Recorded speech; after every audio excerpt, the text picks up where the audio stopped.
So we'll start with the next important topic, that is the climate.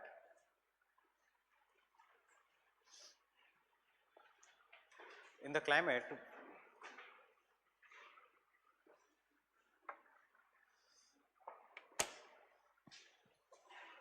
I'll first explain you the basics of the climate. लिखाऊंगा कुछ नहीं, जिनको running notes लेने हैं they can take the running notes, and then we will do the some of the topics regarding जो उस topic में आएगा. For example, we will start first with the composition and the structure of the atmosphere.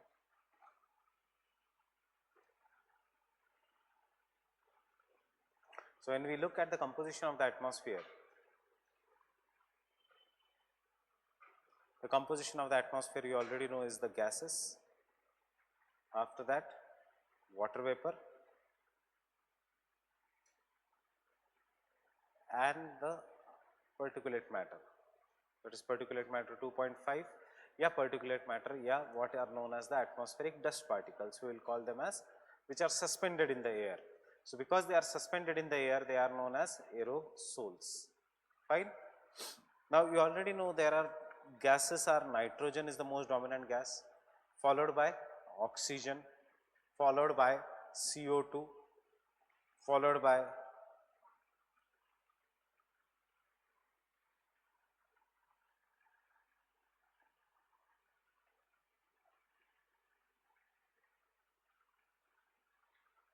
CO2, and then there are some of the other trace elements such as krypton, xenon, methane, etc. out of which nitrogen हमारे कुछ काम का नहीं है, oxygen हमारे कुछ काम का नहीं है, argon हमारे कुछ काम का नहीं है. We know that carbon dioxide is a major greenhouse gas. Now what is this greenhouse gas? Any gas that will trap, that is any gas that is transparent or it allows the incoming solar radiation, because it is in the form of short waves, solar radiation, but traps the outgoing long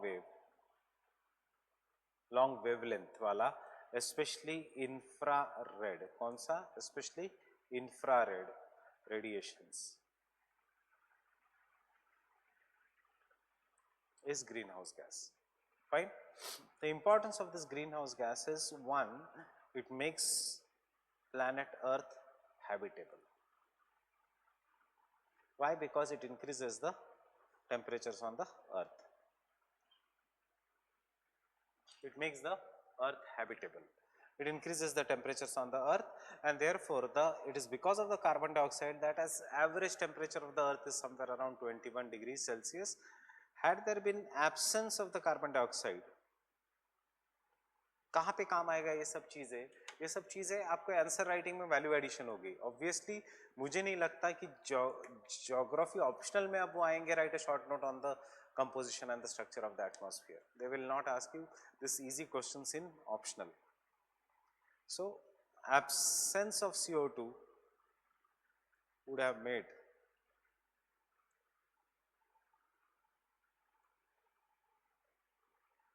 the Earth too frigid, means too cold. Fine. Life would not have been possible on the Earth. Second importance of the greenhouse gases or carbon dioxide is, in general, the carbon dioxide. Carbon dioxide is the gas that is responsible for photosynthesis. And because of the photosynthesis, there is a food production on the Earth, which supports the life.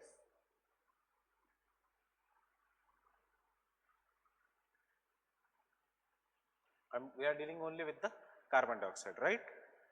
And the third important thing about the carbon dioxide is, in the recent times, as the amount of carbon dioxide is increasing,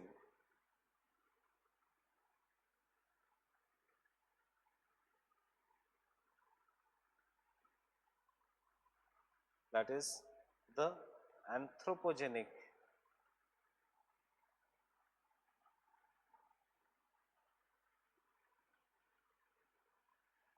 emissions is increasing the CO2,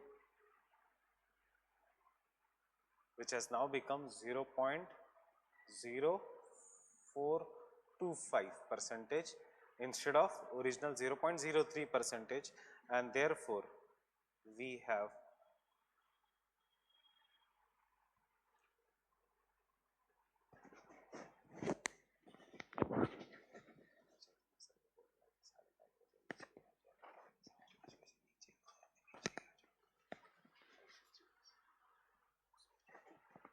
इस building में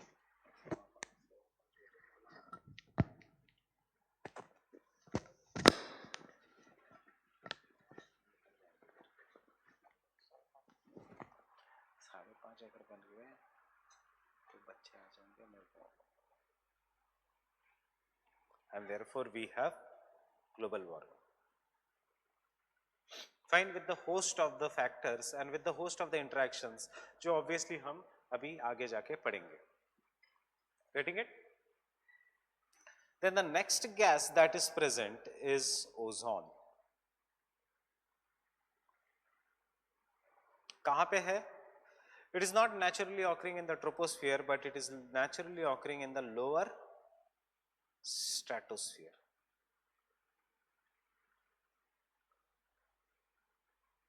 Lower stratosphere between the heights of 15 to 30 kilometers from the ground, जिसको हम कहते हैं known as ozonosphere.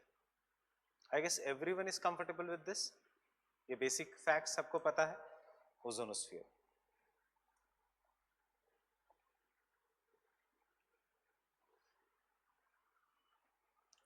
ये natural जो ozone है, which is present in the lower stratosphere, is what is known as a good ozone. Right? Why good ozone?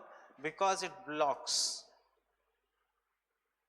ultraviolet radiations. It blocks the UV radiations, the harmful radiations that are responsible for the skin cancers.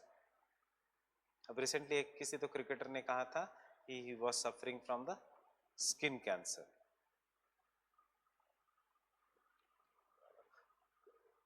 So it blocks the UV radiations which are known as the skin cancer. But in the present days, that is in the present day scenario, there is increasing amount of bad ozone.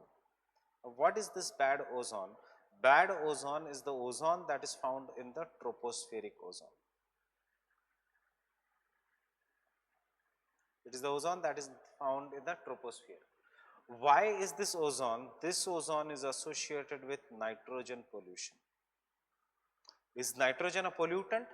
Actually, nitrogen is not a pollutant, but we are increasing the amount of nitrous oxides, and therefore the amount of nitrogen is increasing in the world, and this is what is known as a nitrogen pollution.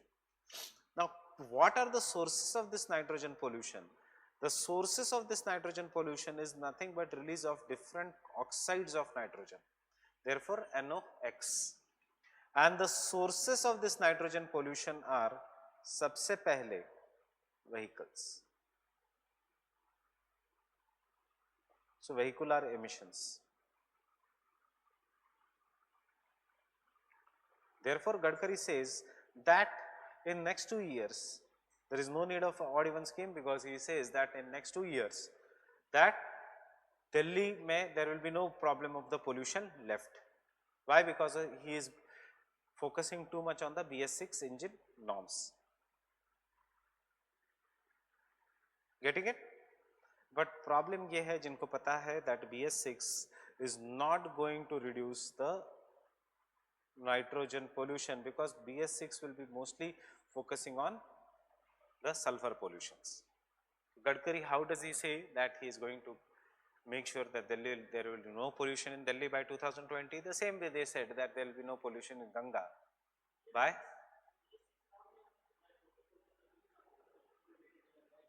20 to 30%. Sulphur pollution कम होगा 80% से, comparatively कम होगा, but बिल्कुल pollution नहीं होगा, ruled out. Delhi will be a totally clean city नहीं, जैसे गंगा भी clean होने वाली थी 2 साल में, right? The same thing is there. नहीं, पेट्रोल क्यों सेम रहेगा? BS obviously it is going to come by next year. BS6 fuel will be different from the BS4 fuel. Transition period, remember it is a, but transition period के साथ साथ vehicles भी बढ़ेंगे, so total zero pollution तो कभी नहीं होगा, क्योंकि उसके लिए you will have to go to electric vehicles, but obviously बहुत कम हो जाएगा pollution. It is going to see there will be large scale pollutions will be lesser. BS6 गाड़ियाँ आ रही है ना,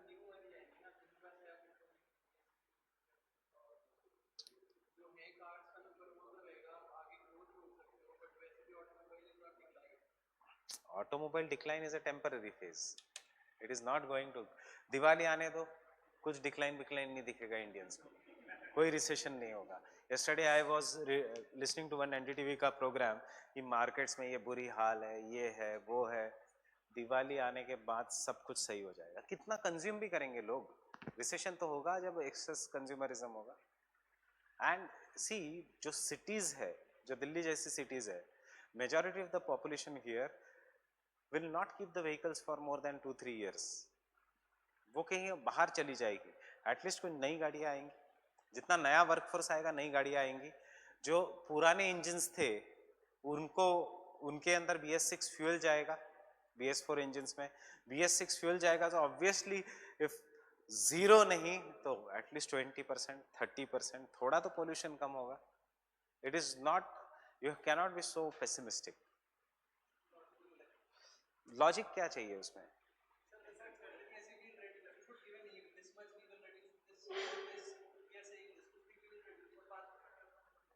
They have aim.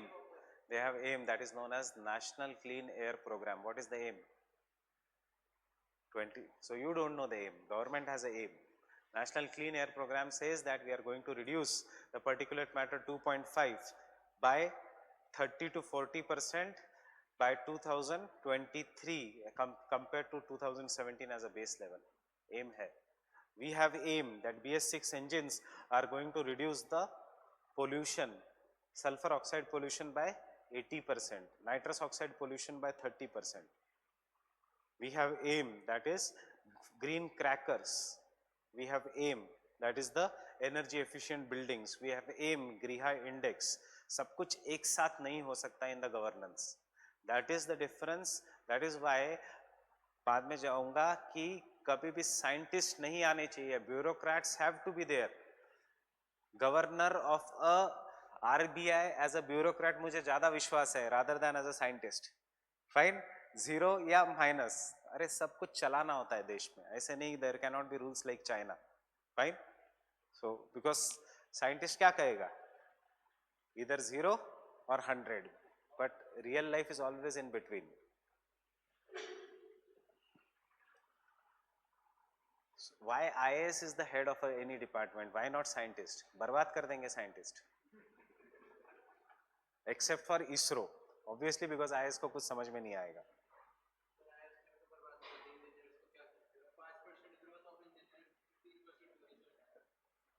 Who is asking you?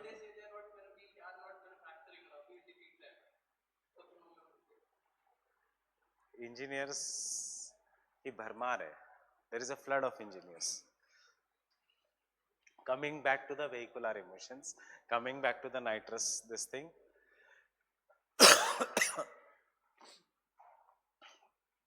One of the reason is vehicular emissions. The other reason is biomass burning. And this biomass burning, you can remember, it can be in the form of both waste burning या stubble burning. It can be anything. It can be any kind of an biomass. It can be waste, it can be stubble burning, or it can be forest fires. Amazon ka forest fires. It can be anything.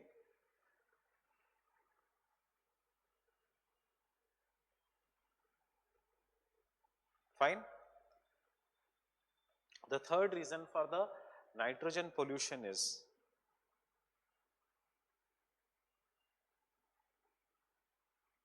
excessive use of nitrogenous fertilizers.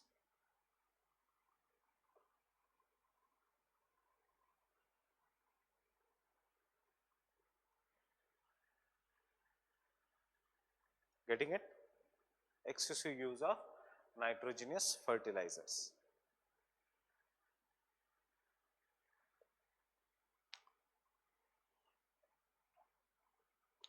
And the fourth reason for the nitrogen pollution is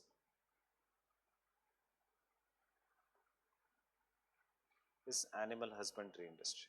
Methane to hai like yesterday, but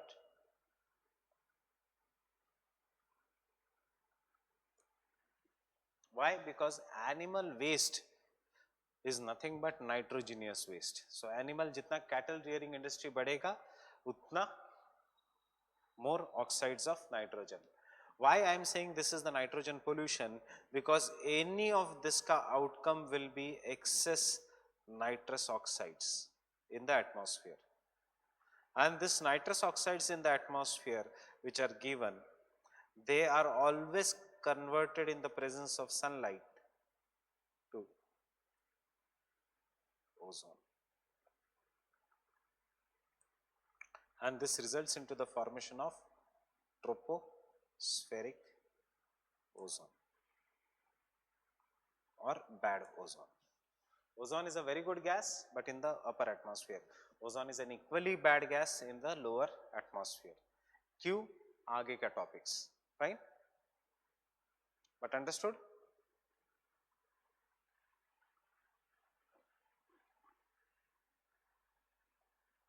Understood this diagram?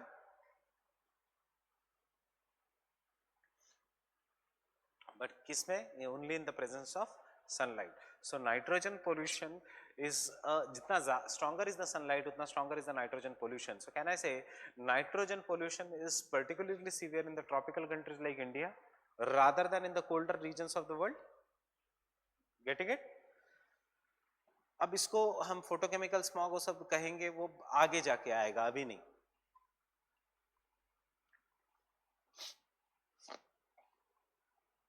Then the important feature is the water vapor.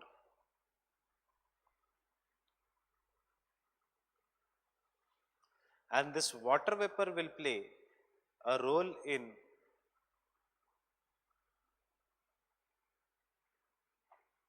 hydrological cycle. That is why I am doing this exercise today. You should know what is there in the syllabus and what is not there. ये दिया है syllabus में, hydrological cycle. Fine. It plays an important role in stability of the atmosphere and instability of the atmosphere. And instability of the atmosphere means nothing but formation of clouds and the types of precipitation.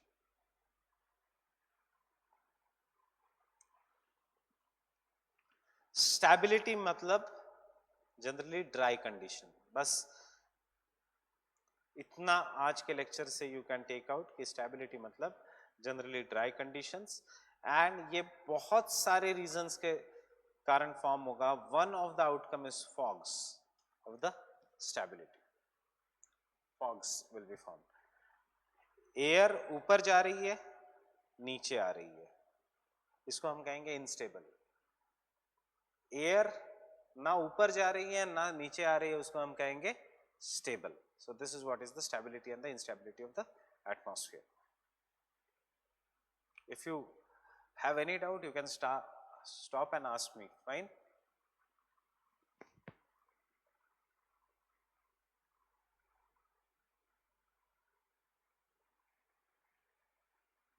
and obviously water vapor is also a important but naturally occurring greenhouse gas. It's a very, very important greenhouse gas. And then we come to the aerosols, the role of aerosols. Role of aerosols सबसे important is in the cloud formation. They help in the formation of clouds. How do they help in the formation of the clouds is this.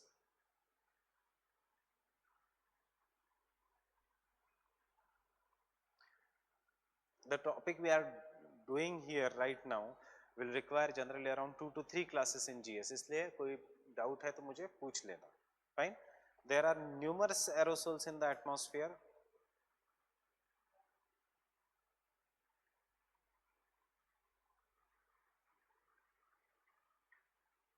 तुम कैसे आ गए आज?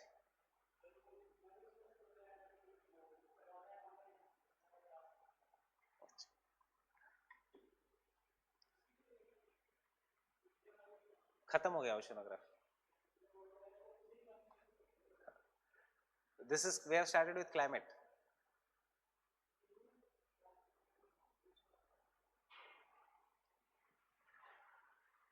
So aerosols are present in the atmosphere, they are suspended in the atmosphere. Water vapor due to evaporation, that is global hydrological cycle, the water vapor due to evaporation will go up. This water will start cooling at the rate of 5.5 degrees Celsius for every kilometer or 10 degrees Celsius for every kilometer. भूल जाओ अब 6.5 degrees Celsius. So सबसे पहले निकाल दो दिमाग में से कि there is something known as environmental lapse rate. Environmental lapse rate is there, but a parcel of air which is going up and down, जो हम अभी तक GS में पढ़ते हैं, that they cool at the rate of 6.5 degree Celsius will never cool at that rate. The parcel of air, if it is dry air, it will cool at the rate of 10 degrees Celsius for every kilometer, which we will call this as dry adiabatic lapse rate. We call them as the dry adiabatic lapse rate. Fine.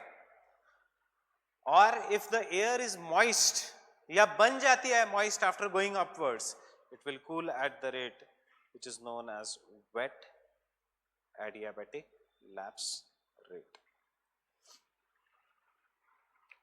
Dry adiabatic lapse rate. See, obviously after geomorphology ये सब topics बहुत आसान है. Oceanography का एक problem मुझे लगता है कि ओशनोग्राफी में the topic is very easy, but if you have gone through past year questions interpret करने पड़ते हैं what they are asking. Climate में questions are direct like geomorphology. Fine? And climate is very, very interesting. Unlike geomorphology, it is very interesting.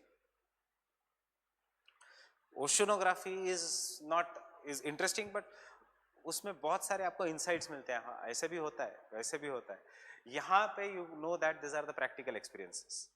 Dry adiabatic lapse rate, and obviously there is a moist या wet adiabatic lapse rate. What is this? Suppose अभी यहाँ से हवा है. There is too much heat in the Delhi right now. और यहाँ की हवा ऊपर जा रही है from the land. It is a dry air.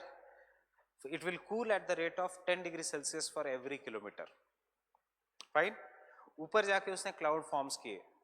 If it forms the cloud and it starts giving the rainfall, that air has become moist. And उसके बाद भी if the air is going up due to a mountain barrier or due to anything, it will now start cooling at the moist adiabatic lapse rate. So then what is environmental lapse rate? जो अभी तक हम पढ़ते आए हैं, which is equal to 6.5 degrees Celsius for every kilometer. What is also known as normal lapse rate. What is that? That is nothing but कि if this is in my individually ground, ये मेरा sample ground है. In this ground, अगर आप यहाँ पे हो, air is not moving, you are moving. So 1 kilometre ऊपर जाने के बाद कितना temperature decrease होगा? और 1 किलोमीटर जाने के बाद कितना टेम्परेचर डिक्रीज होगा? That is in the static air. If the object is going up and down, it will always experience cooling by the rate of environment, but the air parcel itself will always cool at the rate of dry and wet adiabatic. Means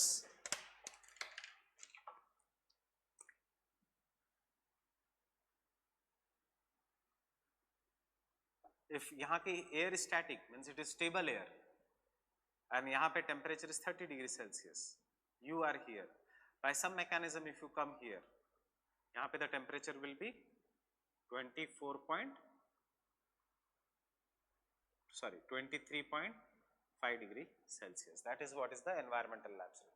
और ऊपर जाओगे तो -6.5. Getting it?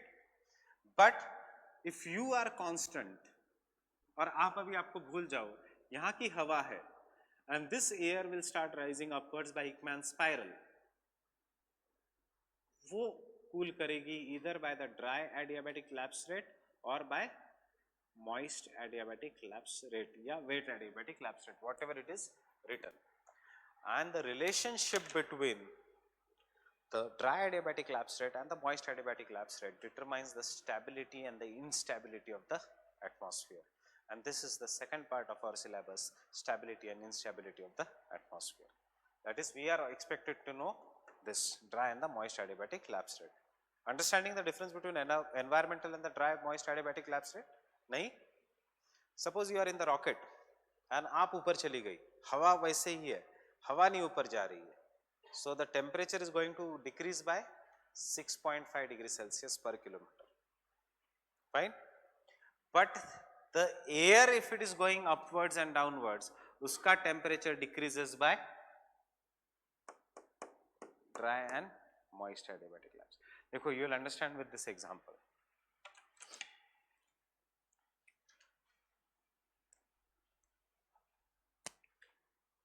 This is a parcel of air X, जिसका temperature is 30 degrees Celsius, same as the temperature of the surrounding region. It is going upwards. As it is going upwards, it will cool. Initially, we will take by the dry adiabatic lapse rate. So, ऊपर जाने के बाद, what will be उसका temperature? It will be 20 degrees Celsius. If it cools by the dry adiabatic lapse rate. Understanding? Understanding now? 20 degrees Celsius, is it cooler than the surrounding region or warmer than the surrounding region? What it is? This parcel of air, is it cooler than the surrounding region? Surrounding region mein what is the temperature? 23.5. This parcel of air ka what is the temperature? 20. So which is cooler? The parcel of air. Cooler matlab denser या heavy, lighter. Cooler means denser. So और ऊपर नहीं जाएगी, वो नीचे आएगी. Stability. Getting it? This is what is the stability. But if it goes up by moist adiabatic lapse rate, so minus 5.5, how much it is? 24.5 degrees Celsius. Environment का कितना है temperature? 23.5. इसका कितना है? 24. Means it is warmer. That means lighter. ये और ऊपर जाएगी. And that is what is known as instability. Clouds कौन से हवा बनाएगी? ये हवा clouds बनाएगी. जितना ऊपर जाएगी उतना वो ठंडी होती जाएगी, and this will result into formation of clouds. Getting it? Obviously, this is the most simplistic explanation. इसमें there is mechanical instability, there is a forced instability, there is instability, etc. But understanding the difference? So when the air is going upwards, you will understand that it will start cooling by the wet or moist adiabatic lapse rate, and therefore water particles, water vapor will get converted into water droplets. And this water droplets, because it is a liquid या solid matter या ice, उनको कुछ तो एक resting place चाहिए. जैसे हवा को इस रूम में resting place नहीं चाहिए, but water requires a resting place. Ice solid will require a resting place. and this resting place is provided by the dust particles which are known as hygroscopic nuclei or cloud condensation nuclei. Why they are known as the cloud condensation nuclei or the hygroscopic nuclei? Because if the ice particles are formed, उसी aerosols को हम कहेंगे cloud condensation nuclei.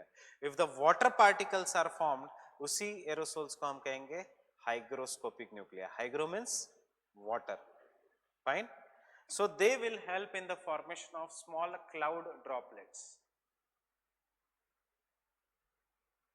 Will help in the formation of the smaller cloud droplets. This smaller cloud droplets will collide with each other as the air will blow, and after collision they will start becoming bigger in size. This process is known as coalescence. जैसे pediment zone में by the coalescence of pediment king का pediplane बना था. So by the coalescence, collision and the coalescence of cloud droplets, bigger clouds are formed. As the bigger clouds are formed, the cloud becomes so big and heavy that it will start falling as either rain or snow. Fine. So what is the role of aerosols? The role of aerosols is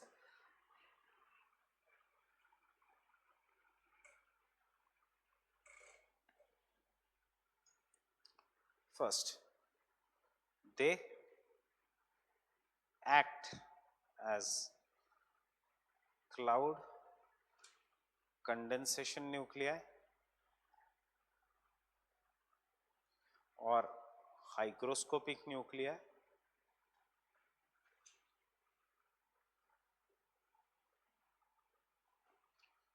and help in the formation of clouds. अब कैसे clouds बनेंगे? Understood this process? That depends upon whether where you are. If you are in the temperate regions, that is formed by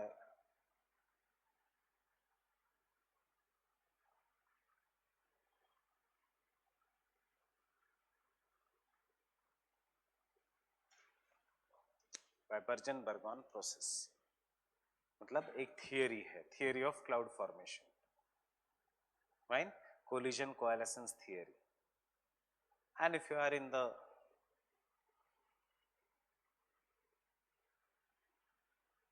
this is what is the ice crystal theory of the cloud formation.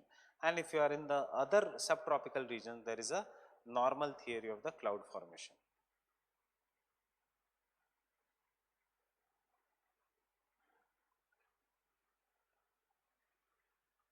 Fine.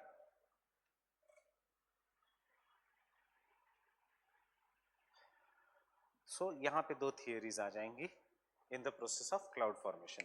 कुछ नहीं, यही theories Hindu के articles verticals में आती है. The only thing is they don't write the name of the theories, and इसीलिए वो articles पढ़ने में कभी-कभी difficult होता है.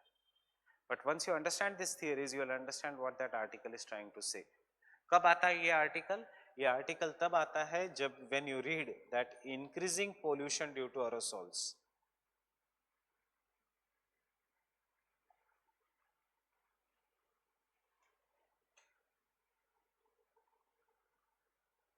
is reducing the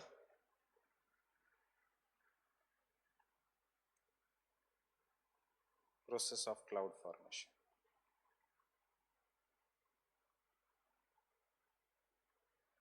So Hindu कहता है कि there are less ice crystals, super cooled water droplets in the sky, and because of this the super cooled water droplets split into different parts, resulting into smaller cloud particles, resulting into no cloud formation. So कुछ नहीं, यही theory है.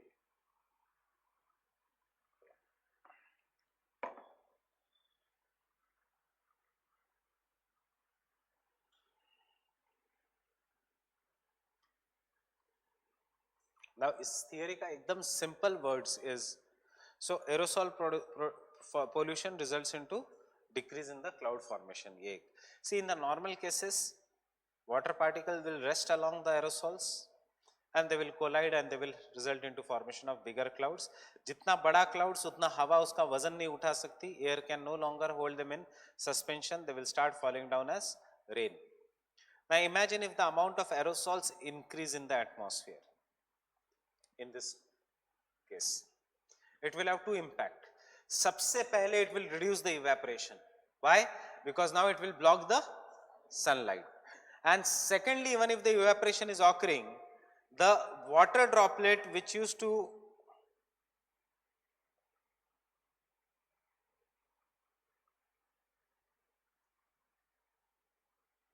rest on this cloud, a single water droplet, now this water droplet will split between large number of aerosols. Understanding? जो पहले बड़ा water droplet बनना चाहिए था, it will get split and small water droplets बनेंगे. Now this small water droplets to become very big clouds, they will have to collide with each other and then they will become a large cloud. But because ये छोटे हैं water droplets, sun rays इसको easily evaporate कर देता है, and because the sun rays इसको easily evaporate कर देता है तो क्या नहीं होता? No cloud formation. Getting it? And third thing what the aerosols result into is the global cooling, because it blocks the sunlight. Now just open your syllabus once.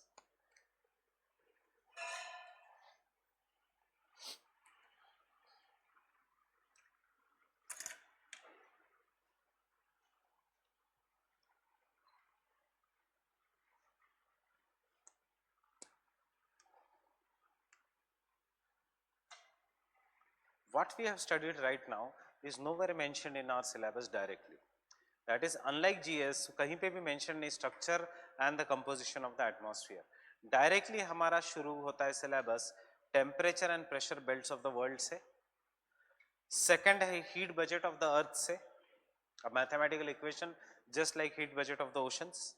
Third है atmospheric circulation which is in the form of winds and the jet streams. Jet streams are nothing but the winds which flow on the height of 10 to 14 kilometers. Wind is horizontal movement of the air on the ground. What is wind? Horizontal movement of the air on the ground, not vertical. Fine. फिर जो मैंने अभी कहा था atmospheric stability and instability, and then winds को इन्होंने different ways में classify किया है. Trade winds, jet westerlies, easterlies को they will call them as the planetary winds. Then local winds are there, Chinook, Fawn, etc. Then we have the monsoon winds and the jet streams. Lastly, we have the air masses and the frontogenesis. What are the different air masses? Out of that, जो भी आप GS में पढ़ते हो, as it is, it applies here. There is no difference in the study of GS and in the study of this thing, except theories of the cloud formation जो extra आ गई यहाँ पे, and except air masses. So circle air masses. Air masses is one topic which is asked in detail in optional. In GS, those who have done, you know there are two kinds of air masses, continental and polar air masses. Fine. अब यहाँ पे वो पूछेंगे, write a short note on continental polar masses of North America, continental tropical masses of South America. मतलब they will go specific region wise. Temperate and tropical cyclones, ये भी same है. Types and the distribution of precipitation, there are three types of precipitation: convectional, orographic and cyclonic. Fine. Distribution of precipitation worldwide, Mediterranean type of climate में क्या है, equatorial type of climate में क्या है, यह ये भी same है as it is GS. And then after that starts the real optional, that is the Köppen, Thornwright, Trevartha classification of the global climates. Theory building, the impact of quantitative analysis and systems analysis in geography, in which we try to make general laws of geography which can apply universally to all the region. So Trevartha ने कहा हाँ world के climates इतने type के हो सकते हैं, general law है. फाइन, सेम कोपन ने कहा, सेम इसने कहा. So basically you study this climatic types of Köppen. You study the climatic types of Köppen in GS also. The only thing is you don't know that it is the Köppen's climatic type.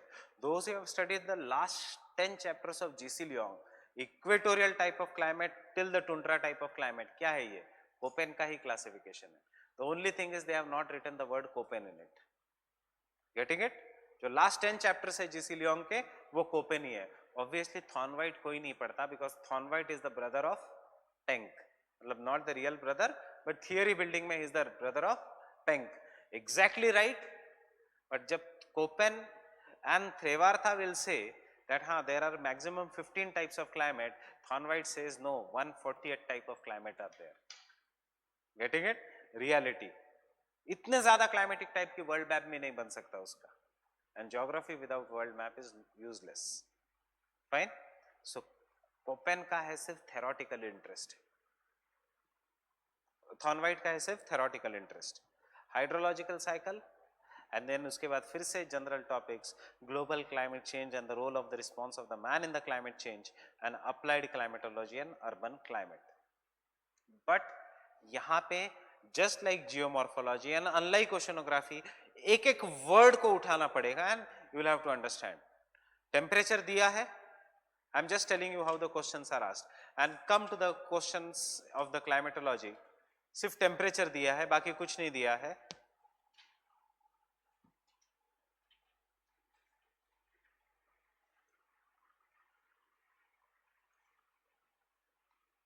But look at the question of 2016.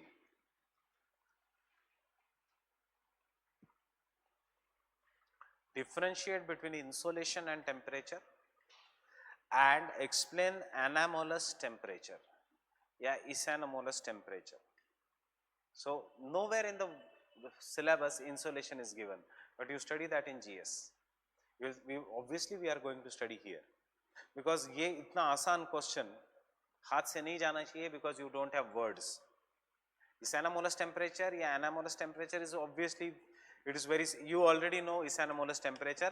The only thing is maybe ये word पता नहीं है.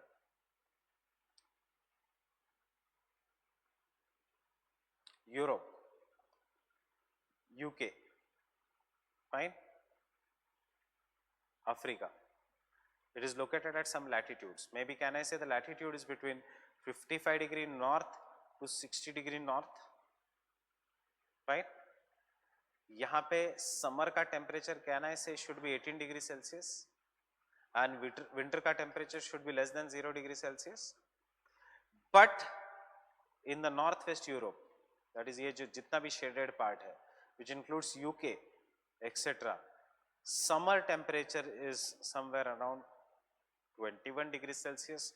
Winter temperature is somewhere around 5 degrees Celsius. That is higher than normal. क्यों?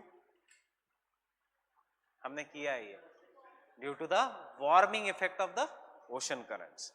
So this is anomalous temperature. एक latitude पे अगर बहुत ज़्यादा variation है of the temperature due to certain reasons, that is what is known as anomaly. Anomaly means deviation from normal. जैसे हम अंदर अंदर जाएंगे in Russia, in the Siberia region, यहां पे winter temperature becomes and summer temperature becomes at the same latitude. क्यों? Because जितना अंदर है, जितना it is far away from the sea, उतना during the summer season this land will get heated heated heated. There will be no redistribution of the heat because it is not near the coast. Equable climate नहीं है. जितना it is interior उतना during the winters it will become cooler cooler cooler and therefore this is also an thermal anomaly. So two examples of anomalous temperature. Getting it? Fine. So this is very direct. We already know what is the difference between insolation and temperature.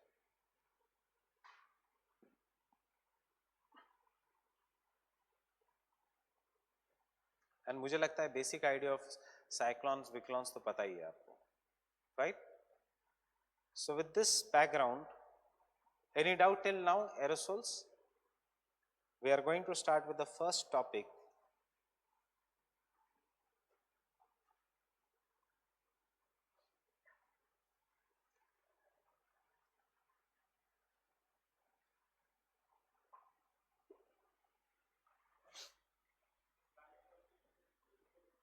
Hmm? Climatology, yes, Savindra Singh. Only for geomorphology, that Savindra Singh is not sufficient. Baki every topic ke liye Savindra Singh is more than enough.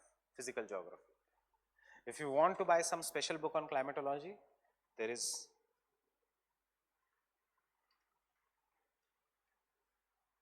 ठीक है.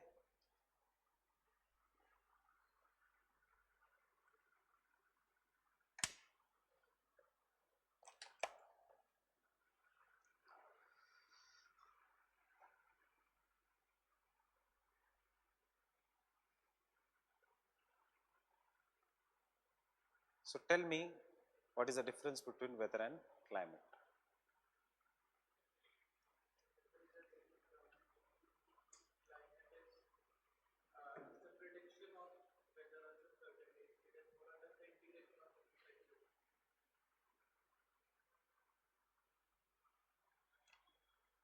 See, वैसे the best book on climatology, if anybody is planning to buy, is Atmosphere,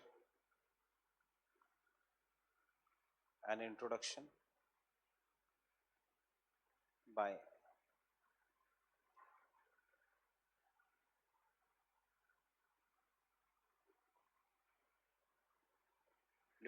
Ludgens and Tarbuck. If you buy it, मेरे को भी एक xerox copy दे देना. Fine.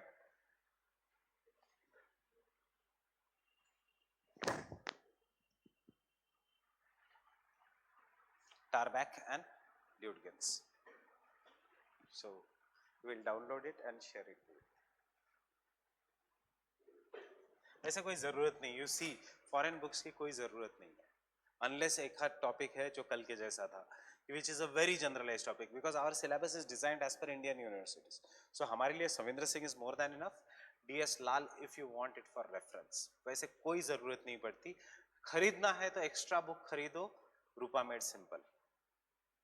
Rather than buying DS Lal or buying the Geomorphology by Savindra Singh. By Rupa made simple. Both physical and economic. Both. They are very old. Data is not, the concepts are same, data has changed. Concepts are same.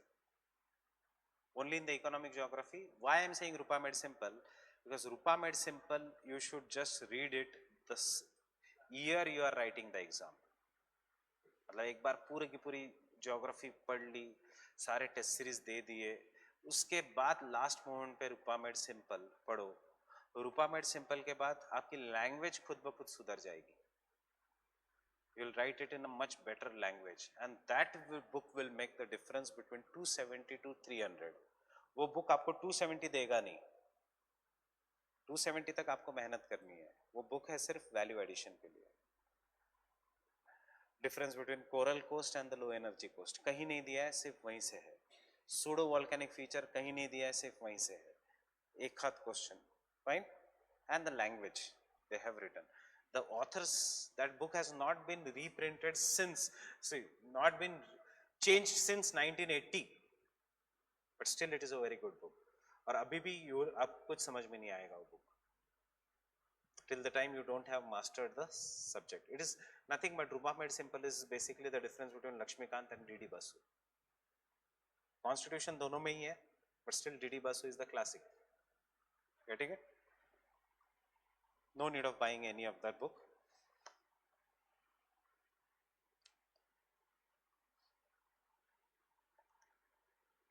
उससे अच्छा Indian geography की दो खरीद लो.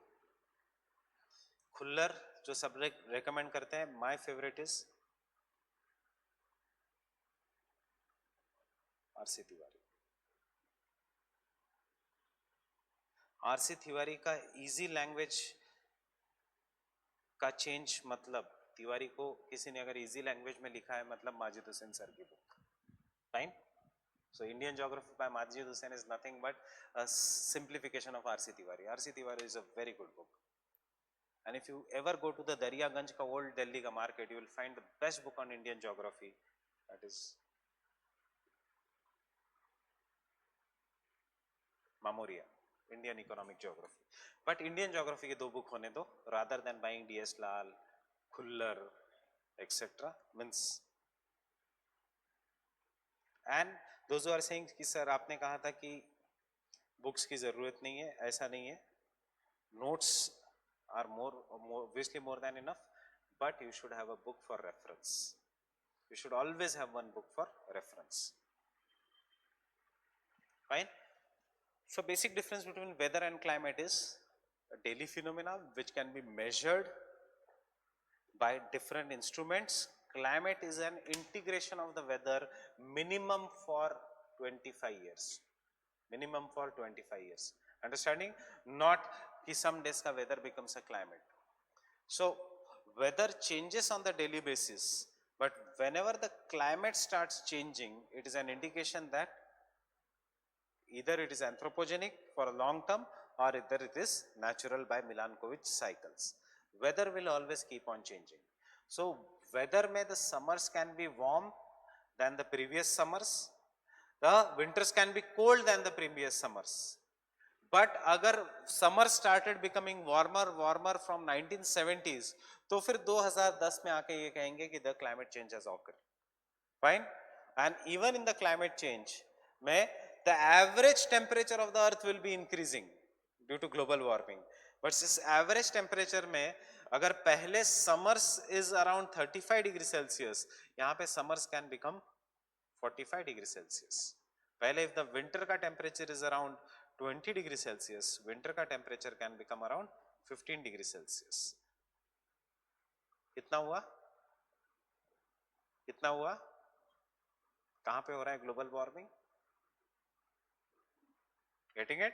So अगर winters are becoming more severe, then also it is an indication of global warming, because winters is an indication of weather change. Summers are becoming more severe, winters are becoming more severe, but पूरा average of temperature of the earth, annual average temperature of the earth किसमें ज़्यादा बड़ा है? इसमें. So this is what is the global warming. This is why some students get confused कि इस साल सर्दी तो बहुत ज़्यादा है. सर ने लिखाया था कि during the global warming there will be more severe winters. ऐसे कैसे global warming? जब मैं लिखाता हूँ that it is the more severe winters, it means weather change, does not mean climate change. Getting it? Understanding? Everyone? So 2-3 basic lines regarding the weather and the climate. वो भी इसलिए because it is given in the syllabus. Otherwise,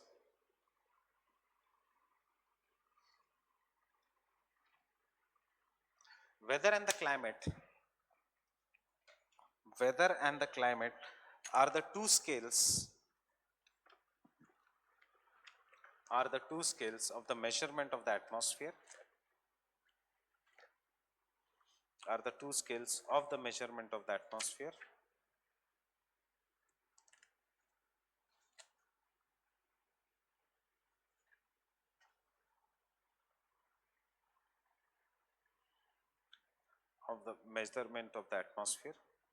Weather denotes day-to-day or short-term state of the atmospheric variations.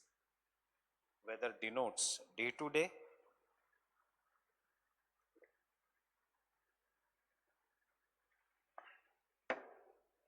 or the short-term state of atmospheric variations.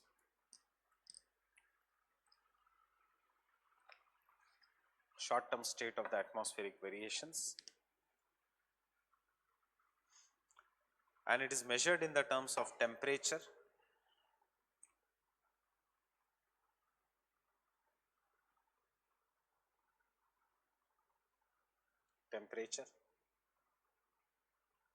humidity, precipitation, visibility, etc.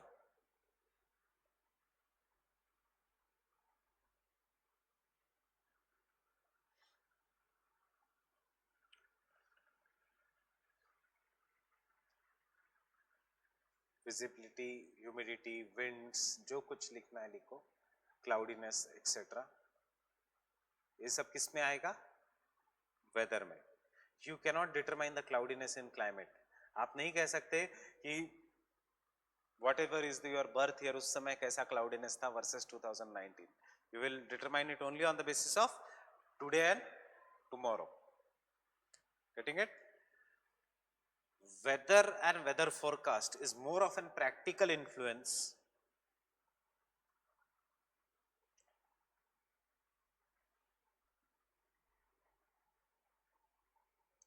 is more of a practical importance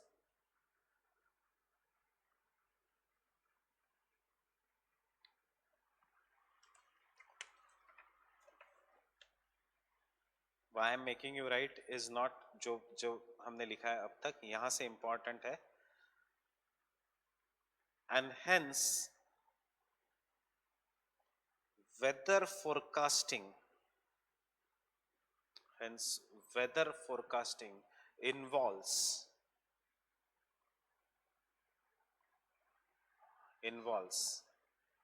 one observation tools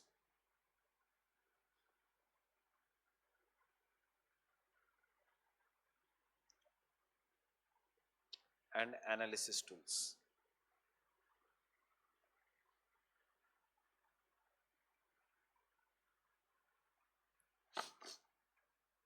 and analysis tools मतलब एक जिससे आप observe करते हो daily phenomena, एक जिससे आप analysis करते हो.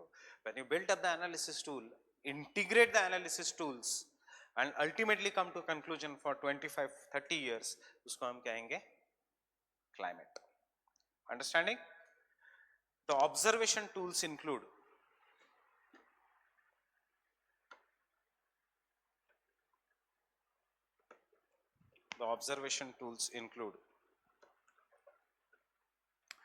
Doppler radar,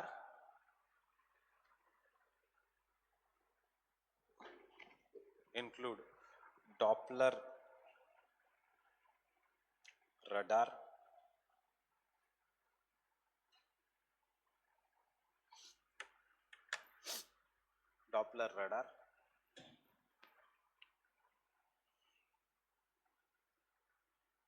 weather stations, weather stations and buoys.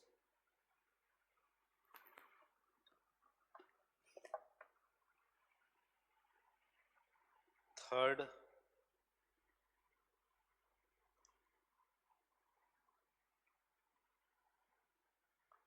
radar network.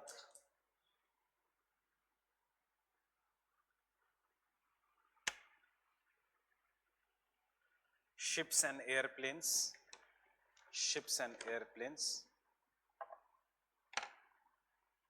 as well as fourth, ships and airplanes. Fifth,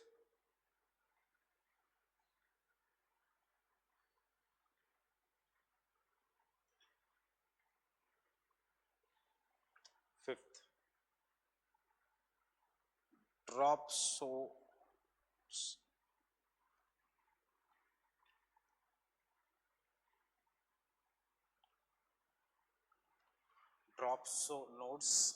drop zones. What is drop zones? Sixth, satellites.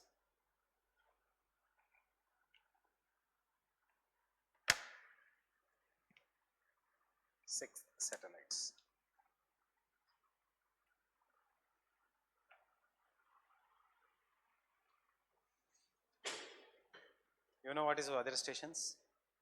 What are the buoys? सी में क्या? Yes, ships में कभी कभी सी में plastic के कुछ कुछ floaters लगे रहते हैं. This are what are known as buoys. उससे क्या पता लगता है कि कितना सी लेवल राइज हुआ, कितना फॉल हुआ, कौन से सीजन में राइज हुआ, टेम्परेचर अगर ज्यादा है, जो अगर ज्यादा वॉल्केनिक इरप्शन है, so suppose there is a mount Krakatoa which is famous for volcano, उसके ऊपर ये लगाया रहेगा. If the volcanic eruption has increased, if the heating of the earth has increased, Will the ocean water there increase heat? Because of heating it will increase.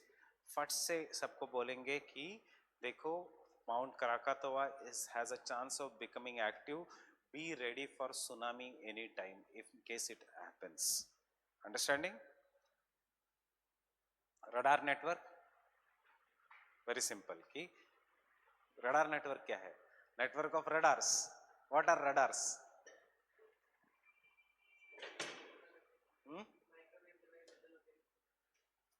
It is nothing but a device that will look at his answer is microwave device that will look at a location.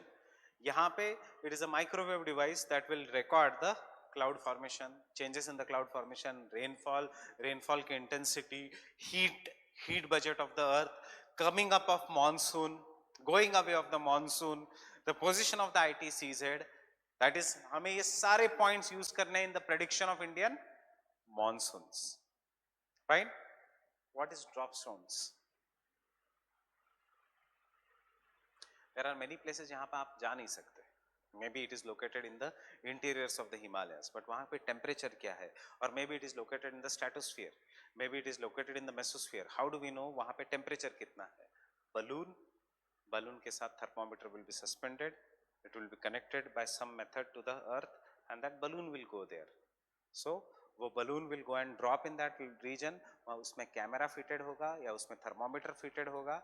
जैसे for example Vikram rover जब वो किसी और पे जाता है moon पे, we will call that as a rover. When the balloon is attached and it goes only in the regions which are inaccessible to the humans and it will send उसका location, it is known as drop zones. Fine. What is Doppler radar and where is उसका use? What is Doppler effect?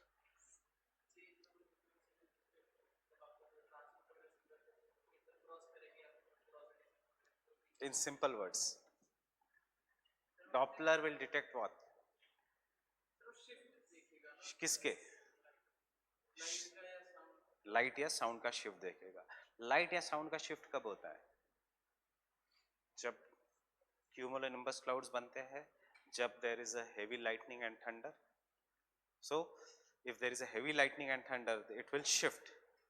Fine. In case there is a heavy lightning and thunder, the Doppler will shift, and if the Doppler shifts, that means कहीं तो ऊपर पहाड़ों में heavy lightning and thunder हुआ है, इसका मतलब बादल फटे हैं और क्लाउड बस्ट हुआ है. इसका मतलब जो जो नीचे के एरियाज है, they should be prepare for floods. Understanding? Doppler radar is a very simple thing जो इंडिया में 2013 तक नहीं थी, इसलिए उत्तराखंड ट्रेजेडी हुई. नहीं तो उत्तराखंड ट्रेजेडी 2 दिन पहले पता लगती कि अगर वहां पे डॉपलर्स होते. डॉपलर्स क्यों नहीं थे? डॉपलर्स इसलिए नहीं थे क्योंकि पॉलिसी नहीं थी, ऐसा नहीं है. डॉपलर्स थे, सरकार ने सारे डॉपलर्स लिए थे और लेके वहां पड़े हुए थे. इंस्टॉलेशन 2 साल से टला हुआ था. What happened? उत्तराखंड डिजास्टर. क्यों टला हुआ था? ह्यूमन नेचर, चीजें पोस्टपोन करने की. एडमिनिस्ट्रेशन नेचर, चीजें पोस्टपोन करने की. After that we have made it compulsory that the state governments will install Doppler in all the mountainous regions, so that at least they cannot prevent the landslides, but they can save the lives. They can move the people from the region. Getting it? Understanding? So first, Doppler radar.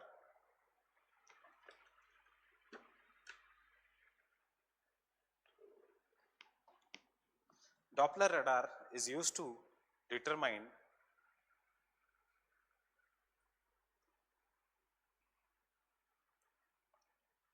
wind direction, speed,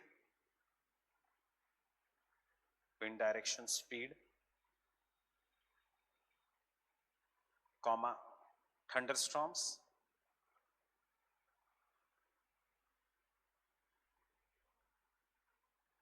as well as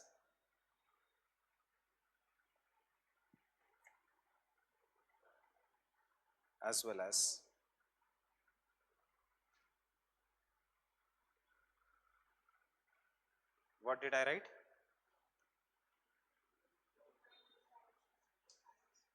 Thunderstorms, as well as intensity intensity and the strength of the rainfall.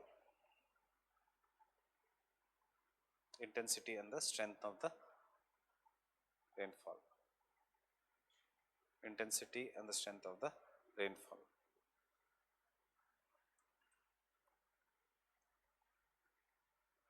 See, human nature क्या है? Search, ये official laptop है.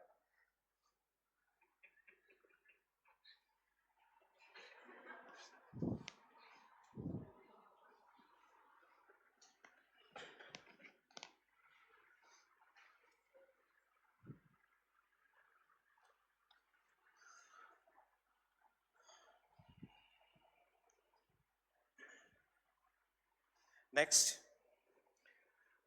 the Doppler, the waves, the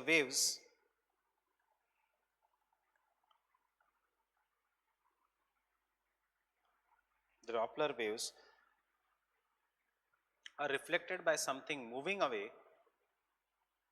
The Doppler waves are reflected by something moving away.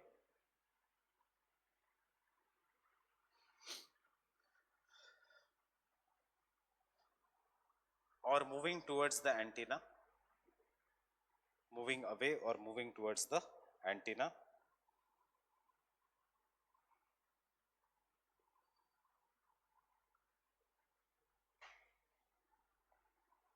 And by this we can predict,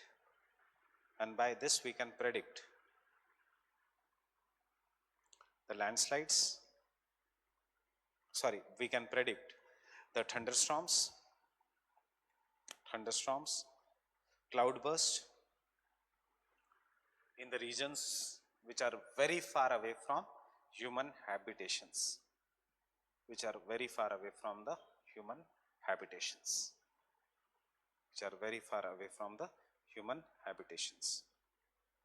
We have a look at the very quick video. My name is Liz Kite. I work here at the Met Office where I manage the Weather Radar network. I'm going to be talking to you today about weather radars, how they work, and how we make use of the data. So why do we have weather radars? Well, radar stands for radio detection and ranging. In 1935, Robert Watson Watt patented the first radar system, which aimed to locate enemy ships and aircraft if and when war broke out. It was soon realised these instruments were sensitive enough to measure precipitation, and weather radars were born. Radars use an echo sounding technique. They use the same... Understanding? Doppler, they will, if there is a rainfall, the waves will hit and they will be reflected back.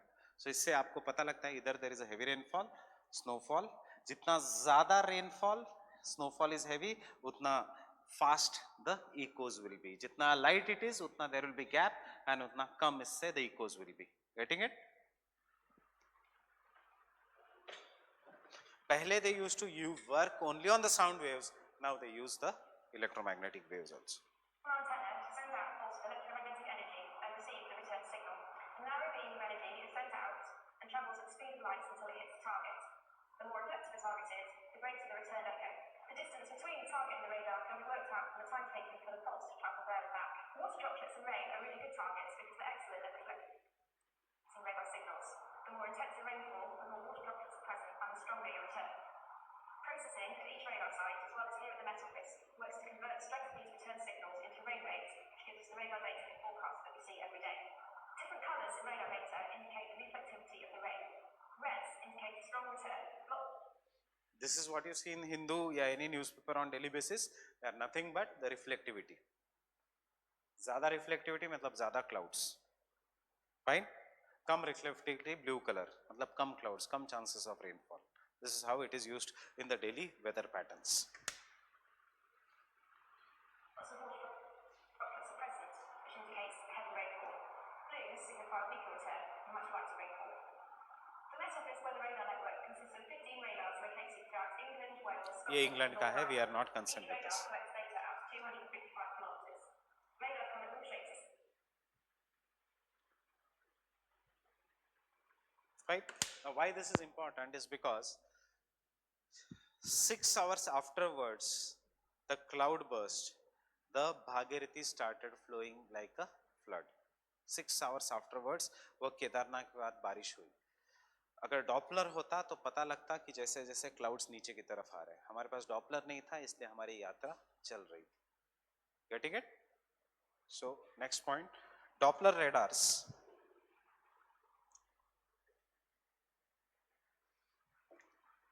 are now used in the cloud burst disaster management. Cloud burst disaster management in the Himalayan regions.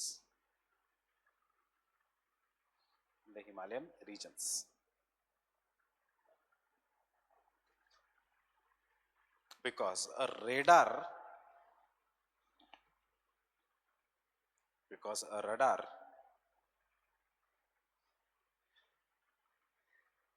is used to determine the weather conditions even in the far off locations. It's used to determine the weather conditions even in the far off conditions.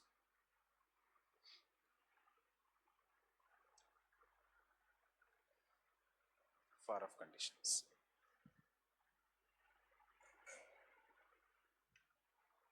Even in the far off conditions.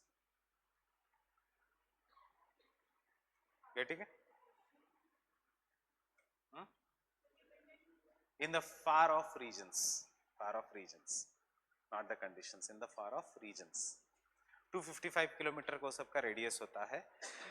When a single is Doppler radar, obviously there is a network, so radar network. So fine with this? Weather station and bureaus.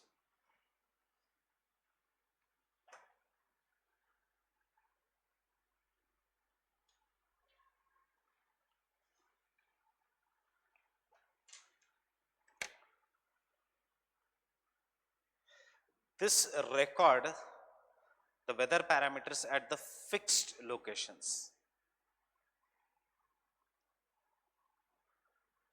This record the weather parameter at the fixed locations.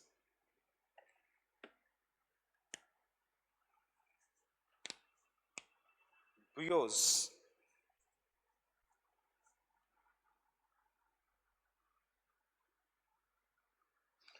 are present in oceans and lakes. Oceans में obviously seas भी आ गए. Oceans and lakes to measure water temperature. Measure water temperature, height of the sea level or height of the water level, including waves, and generally are used in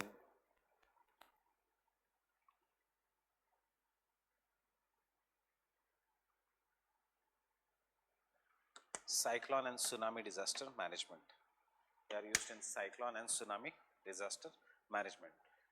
समझ में आया कैसे cyclone and tsunami disaster management?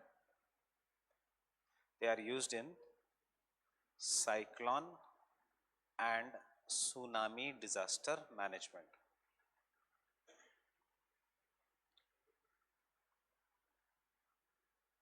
Water level, waves, temperature in the seas and the oceans, and used in cyclone and tsunami disaster management, because before tsunami and before cyclone sea का temperature ज़्यादा हो जाएगा.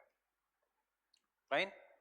So depression कैसे develop हो रहा है in the Bay of Bengal region etc. is recorded by the bureaus. Fine? Next, drop zones. समझ में आया? Far away locations, fixed locations. Fine? No doubt here. Drop zones collect information across the atmosphere.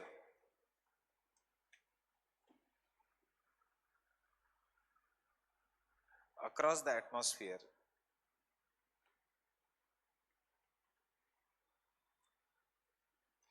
When they are dropped from balloons or planes.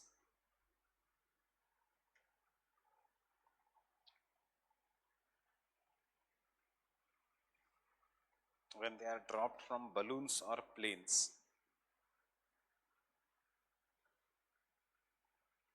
Drop zones, मतलब plane से जा रहा है उसको छोड़ेंगे नीचे. सो मुझे बताओ वो किस में ज्यादा हेल्प करेगा, हॉरिजॉन्टल एटमॉस्फेयर में या वर्टिकल एटमॉस्फेयर में? Drop zones vertical. ट्रोपोस्फियर का टेम्परेचर कितना है, स्ट्रेटोस्फियर का कितना है, क्यों ओजोन है, कैसे पता चलता है ओजोन है, ये सब ड्रॉप जोन से पता लगता है. अंडरस्टैंडिंग?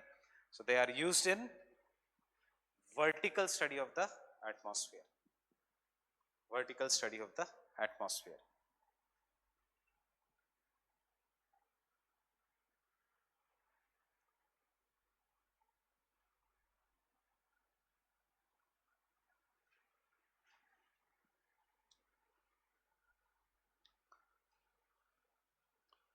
शिप्स एंड एयरप्लेन्स को हम कहेंगे in climatology as moving weather stations, because जहां जहां जाएंगे वहां का हमें वेदर पता लगेगा.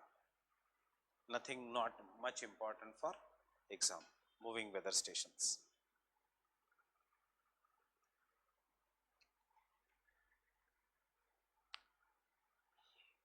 In the ships and the airplanes only, okay, in the same point of ships and the airplanes.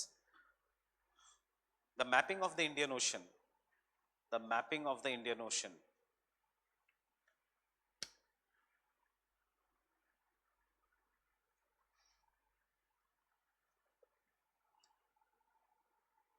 during the experiments such as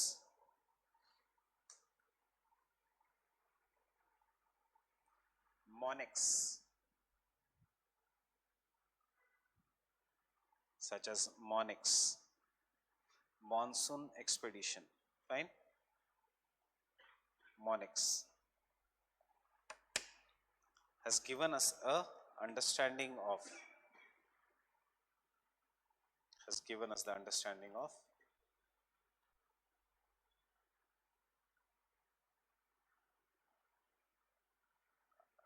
Indian monsoons, has given us the understanding of the Indian monsoons. Understanding why predicting monsoons again is difficult, because इसके लिए आपको सिर्फ India का data नहीं, पूरे Indian ocean का data, whether it is in the northern hemisphere or southern hemisphere, then you will have to correlate. सबसे पहले you will have to collect with the help of these things, and satellites तो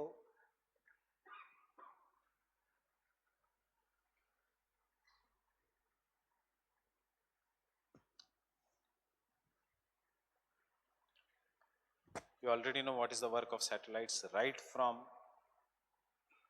the clouds, rain, floods, droughts, cropping pattern, forest fires, कुछ भी देखो with the help of satellites, fine. So these are the methods to measure the weather conditions. इसमें से एक दो भी अगर याद रहा तो भी चलेगा. But Doppler is very very important because it is the most commonly used. That is why I showed you the video.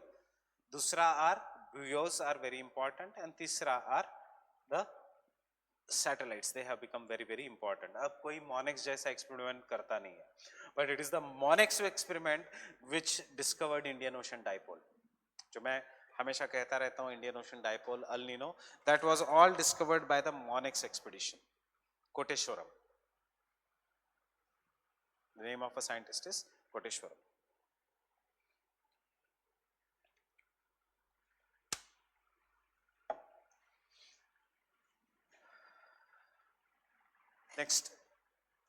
Next line. When the weather conditions with the help of tools, sorry, मैंने सिर्फ आपको observation tools बताए, right? Analysis tools. What are the analysis tools? जिससे आप analysis कर सकते हो weather conditions का. वेदर को कैसे एनालिसिस करोगे? सिस्मोग्राफ से. बहुत ही सिंपल है analysis tool.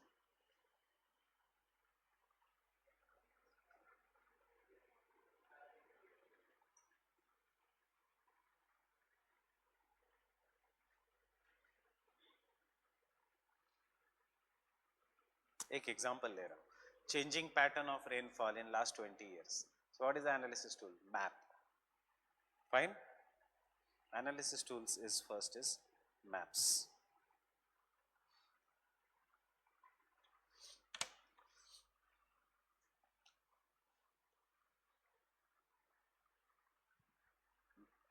Maps can be used for both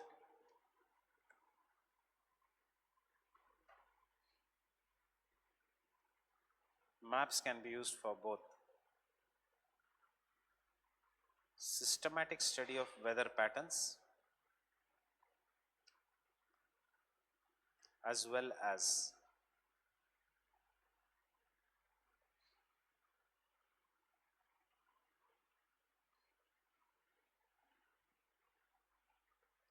aerial differentiation. Systematic study as well as aerial differentiation. Don't get afraid by these words, ये हमारे syllabus के ही words है. Systematic geography is the study of geography as a whole. Geomorphology, climatology, oceanography, ये है systematic geography. जब आप systematic geography को break करते हो as per regions, उसको हम कहते हैं regional geography. Geography of Asia, geography of India, geography of Tamil Nadu, geography of North India, वो है regional geography. और रीजनल ज्योग्राफी को स्टडी करने के बाद जब आप कंपेयर करते हो geography of India versus the geography of USA और उससे कुछ कॉमन पॉइंट्स निकालते हो, it is known as areal differentiation. मतलब इसका meaning is very simple. Maps can be used to study both the general geography, world geography as well as regional geography. उसी को मैंने थोड़ा कॉम्प्लिकेटेड वे में दिया है so that you get familiar with the words. Systematic geography is complete geography. Aerial differentiation is regional geography. Fine.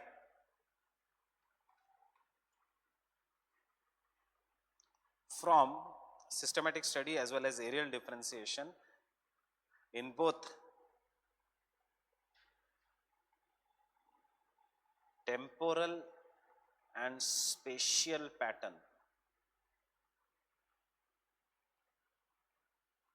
in both temporal and spatial pattern by using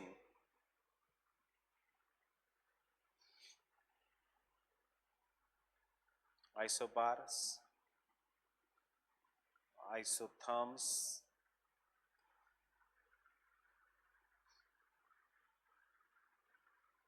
isoheights,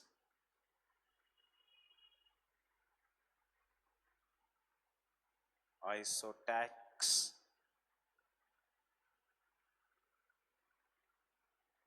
etc. बस इन चार चीजों का पता होना चाहिए. Isobars pressure, isotherms isohyets rainfall, आइसोटैक्स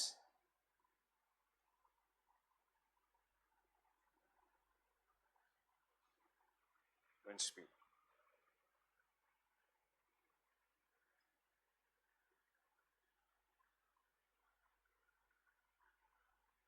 isohels sunshine.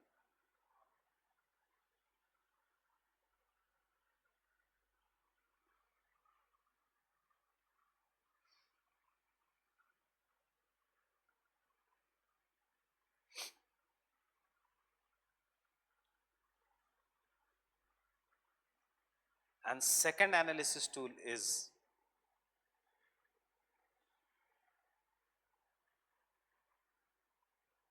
computers.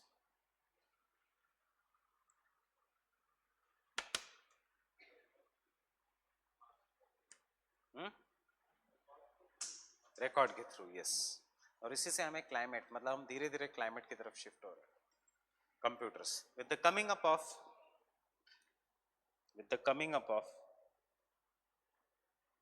systems approach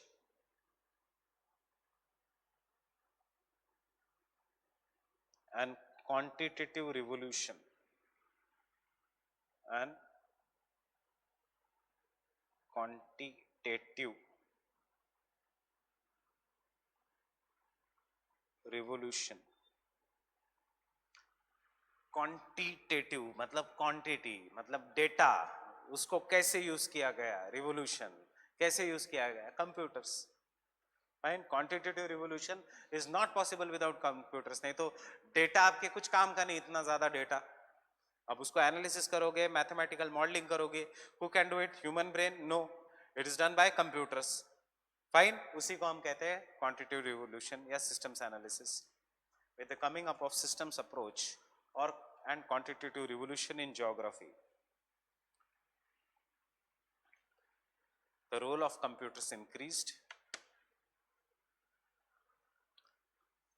Role of computers increase, which can study, full stop, full stop.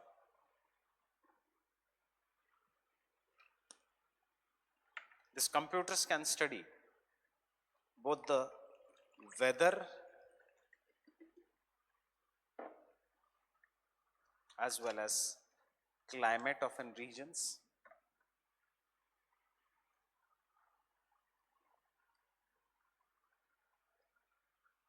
with higher accuracy, with higher accuracy.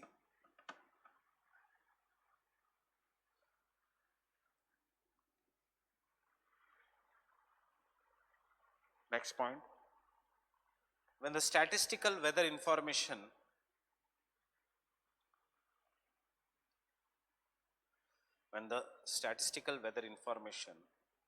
is integrated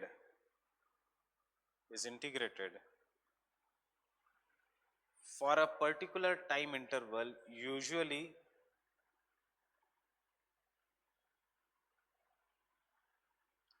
30 years,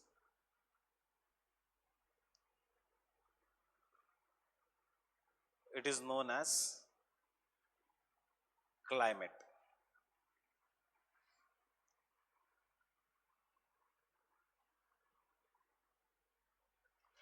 Does the climate determines or describes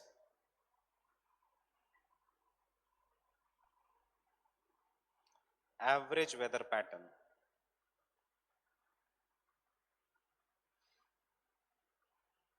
Average weather pattern क्या है? Average weather pattern, Antarctica is hotter colder than India, average weather है ये। Fine, या Europe is colder than India, ये है climate. Weather क्या है? Heat waves in Europe are were hotter than India, this is weather. इस साल एक एक्सेप्शन था, बट क्लाइमेट क्या है? India is a monsoon type of climate, Europe हमेशा इंडिया से ठंडा होगा। उसमें कोई ये नहीं कहेगा क्योंकि इस साल हीट वेव्स थे इसलिए यूरोप गर्म रहना शुरू हो गया। Fine, that is the climate. Climate is used to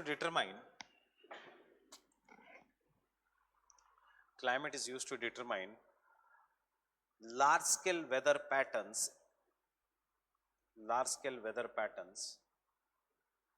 in the terms of years, decades,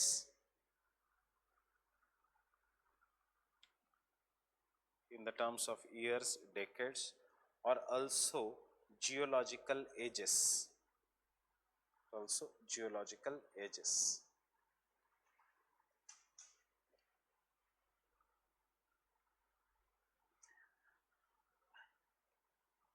Any change in the average climatic conditions,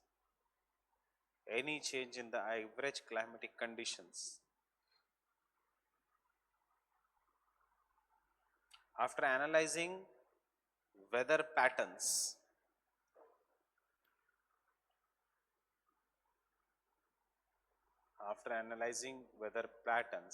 is known as climate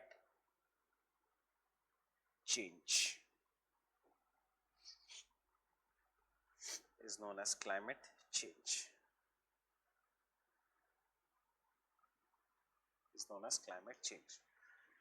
climate change दो type के होते हैं, लोकल या global. Global means which is acting across the world. Because of the global climate change which is caused due to the greenhouse gas emission, हम कह रहे हैं temperature बढ़ रहा है, इसलिए global warming. Global warming is an outcome, climate change is a phenomena. Fine with this?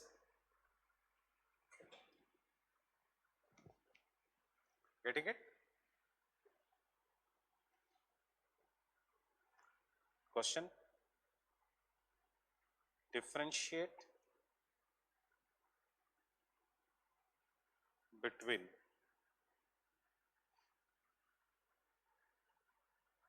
weather and climate.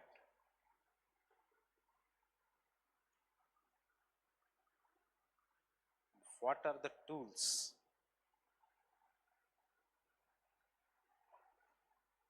available to study climatic patterns?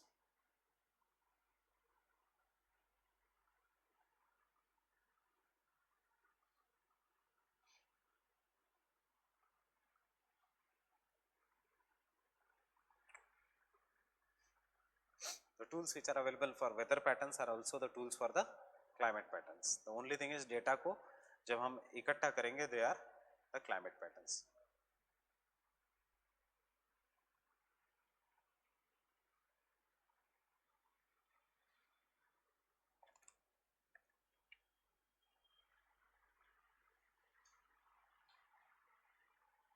Clear here? मतलब बच्चों जैसा नहीं है वो. वेदर क्या है जो हम जीएस में पढ़ते हैं 25 साल के लिए, डेली ऐसे आंसर मत लिखने दो, आंसर प्रॉपरली एनालिटिकल लिखो.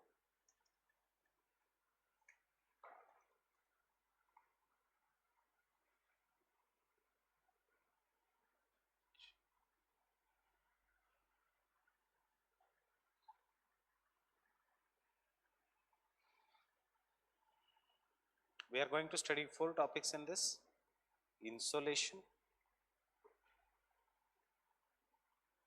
and its factors,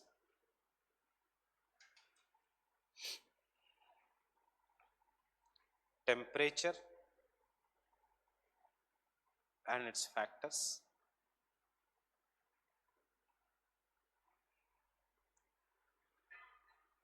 temperature inversion and the types of inversion, and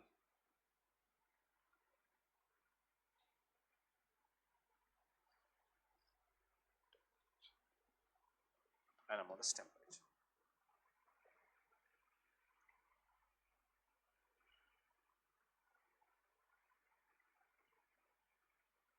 Fine. So break down your syllabus and ये 4 अगर topics ready है तो फिर you can write any answers on this.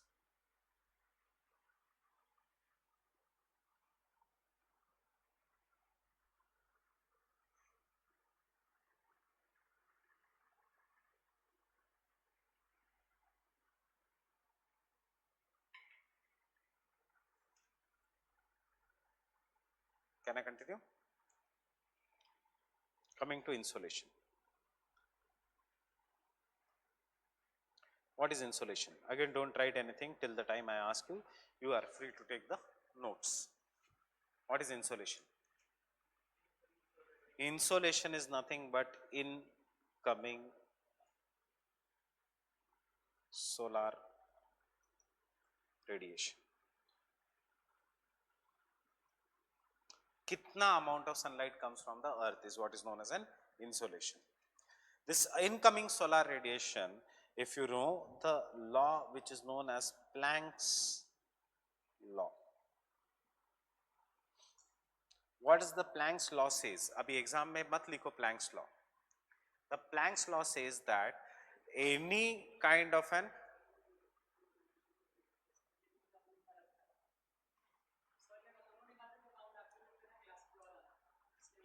उसको बोलना क्लास खत्म हो गई.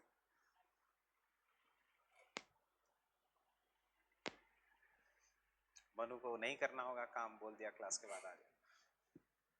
So Planck's law. What does the Planck's law says? Planck's law says that any region which is any body which is having a higher heat, जो primary heat का source है, that will always give out the radiations in the form of short waves. कौन से है short wave radiations? If you look at the electromagnetic spectrum, the electromagnetic spectrum is divided into the short waves to long waves, मतलब in the terms of wavelength. short waves to long waves. So they are starting से gamma waves, उसके बाद x raise, उसके बाद UV rays, उसके बाद visible light, उसके बाद इंफ्रारेड वेव्स, उसके बाद माइक्रोवेव्स एंड उसके बाद रेडियो वेव्स. So कोई भी light which comes from the sun is basically from this, and as you go from this to this in the spectrum, what you will say is the wavelength increases.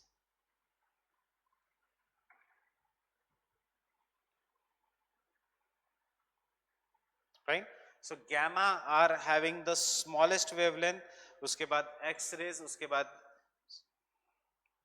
UV rays, उसके बाद visible light. Visible light में भी blue, violet, VIBGYOR, Indigo, blue, blue के बाद green, green के बाद yellow, yellow के बाद ऑरेंज, ऑरेंज के बाद रेड. ऐसे है विजिबल लाइट. सो रेड का wavelength is long and blue का wavelength is very very less. Getting it? अब depending upon the size of the molecules, जिन्होंने जीएस भी किया है, listen to it very properly, because ये सब मैं इतना डिटेल में जीएस में नहीं बताता हूं. Depending upon the size of the molecules, depending upon the size of the aerosols, the smaller the aerosols they are present in the atmosphere. जितने स्मॉल एरोसोल्स उतना ज्यादा स्कैटरिंग होगा. जितना बड़ा है aerosols, obviously all are in microns, उतना ज्यादा absorption होगा. उससे भी अगर बड़ा है एरोसोल्स तो उतना ज्यादा रिफ्लेक्शन होगा. जनरली एरोसोल्स एंड क्या स्कैटर होगा, जिसका वेवलेंथ सबसे कम है, that light will be the scattered the most. So in the normal conditions, as the sunlight is coming and hitting us, and in the normal aerosols which are present, this aerosols will come hit, the light will come and hit the aerosols, and therefore blue light will be scattered the most, and इसलिए हमें हमेशा लगता है sky is blue in color. Fine? हमारे naked eyes को, normal eyes को, जिसकी wavelength सबसे ज्यादा है, this is only our visible range. We can not see this, we can not see this. So our naked eyes can see only red from a longer distance, उसके बाद orange from the longer distance, उसके बाद yellow from the longer distance, उसके बाद green, and blue light generally बहुत दूर से दिखेगा नहीं. फाइन? सो इसलिए when the during the sunrise and sunset, when the sun is farthest away from us, getting it? Sun is nearest to the us when it is exactly overhead, हमारे ऊपर जब होता है during the noon, but during the sunrise and the sunset, sun is farthest away from us. हमारी आंखों को दिखता है सिर्फ ये तीन कलर, और हमें लगता है sky is reddish orange in color. Remember, sky or space does not have any color. वैसे it is dark in shape, right? But it is all due to the aerosols and the scattering of the skies. Water vapour जब present है हवा में तो size of the aerosols increase. Getting it? And therefore light ज्यादा bend होता है, and इसलिए if there is more water vapour in the atmosphere, the sky look greyish in colour due to bending. इसलिए हमें लगता है जिस जिस बादल में देयर इज वाटर, हमें लगता है दे आर ग्रे. उनका कलर कुछ नहीं होता है, हमारा आंखों का परसेप्शन है they are greyish in colour. Getting it? It all depends upon the size of the aerosols. Because they are visible, unka wavelength is maximum, because they are visible even from a longer distance. Universal red is the sign of danger. Stop at the red light. Green is the sign of safe. Go at the green light. Blue use ही नहीं कर सकते because blue light scatter करेगा, properly दिखेगा ही नहीं. Fine? This is how electromagnetic spectrum comes to the earth, but mostly the sun rays are dominant in short wavelength, out of which UV rays rarely reach the earth, and Planck's law says that any secondary heat ka body which is heated from the primary heat, for example sun will heat the earth, sun ka wavelength will come in the form of short waves, and the earth after heating will give out long wave radiations. They will give out, so any secondary heat ka body will give out long wave radiations. So earth ka terrestrial radiation is given by long waves, are in the form of long waves. Solar radiations are always in the form of short waves. Greenhouse gases are those gases which will allow the short wave radiations but will not allow the long wave radiations to trap the earth, and therefore they will be trapped inside the earth. Getting it? They will not allow the long wave radiations to escape. Earth generally gives out all the long wave radiations, but earth ka long wave radiations which dominate is infrared. Getting it? So iske karan, because the long wave radiations are trapped inside the earth, especially the infrared waves, therefore the temperature, sensible heat jo hame feel hota hai, it increases, and we say that temperature has increased. So what is the basic difference between the temperature and insolation? Insolation is always in the form of short waves. Temperature is felt by long waves due to the trapping of infrared radiations by the greenhouse gas. What happens to the visible light? Most of the visible light is utilized for the process of photosynthesis. What happens to the radio waves? Earth naturally cannot produce radio waves. Earth naturally cannot produce microwaves.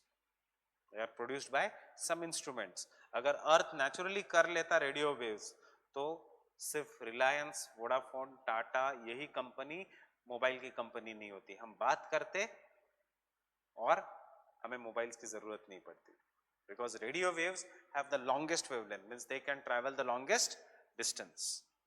So radio waves are very few. जो अर्थ सन का insulation comes, जिसके साथ वो radio waves आते हैं, वही radio waves फिर government बेचती है इन the form of 2G, 3G, 4G, 5G spectrum. Getting it? So this is what is the insolation. So what are the factors that affect the insolation, and how it is different from the temperature? अब in simple words, whenever you get confused in the examination, याद रखना insolation मतलब धूप. So what is the factors that affect the insolation? Timing of the day, when the sun is vertical or sun is horizontal. Rather than timing of the day, can I say angle of the sun's rays? If the sun rays are vertical, insolation is more. If the sun's rays are inclined, insolation is less. Sun's rays are vertical in all the regions that are located between the Tropic of Cancer and the Tropic of Capricorn. More or less the sun rays will be vertical, and the sun rays will become more and more inclined as you move away from the tropics. Because of the vertical sun rays, heating is greater in the tropics and therefore temperature is high. Understanding everyone? Fine. Secondly, angle of the sun rays also depends upon the position of the midday sun. If the sun is vertically overhead, 12 baje, vertical sun rays. If the sun during the dawn and dusk, inclined sun rays. Getting it? So one is the inclination. Second is, have you realized धीरे से from last 7 days some things are changing. पहले 6:30 को अंधेरा नहीं होता था, अब 6:30 को अंधेरा हो रहा है. Why is this so? Because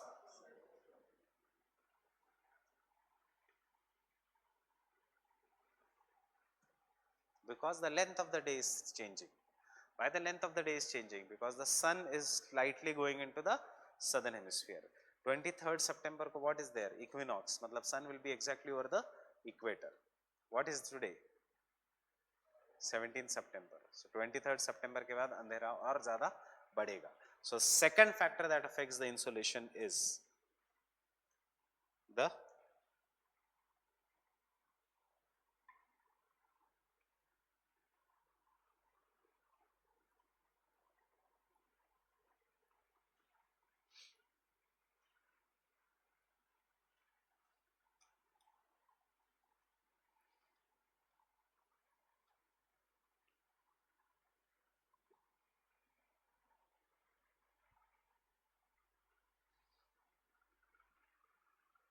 which depends upon the position of the sun. And this position of the sun changes due to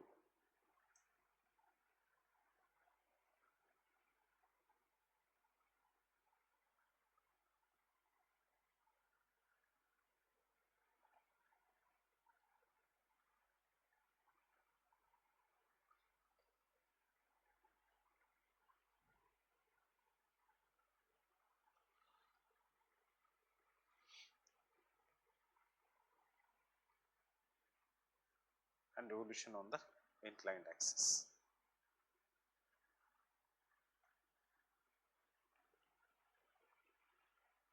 Fine. How? Give me 2-3 minutes. The third factor that affects the insolation is effects of atmosphere.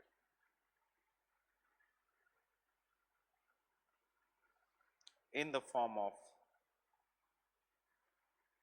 absorption by the aerosols of some of the scattering of the particles,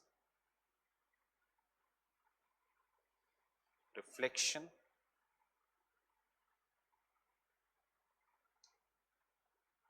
etc. That is, the sun rays will be absorbed by some of the aerosols, will be scattered, generally blue light, and some part will be reflected. And thus, जितना ज़्यादा aerosols or dust particle in the atmosphere, इसलिए हम कहते हैं it is related to global cooling. Sun rays कम हो रही है. Are you able to relate? And the last is, इसी reflection को we will study separately, and this is what is known as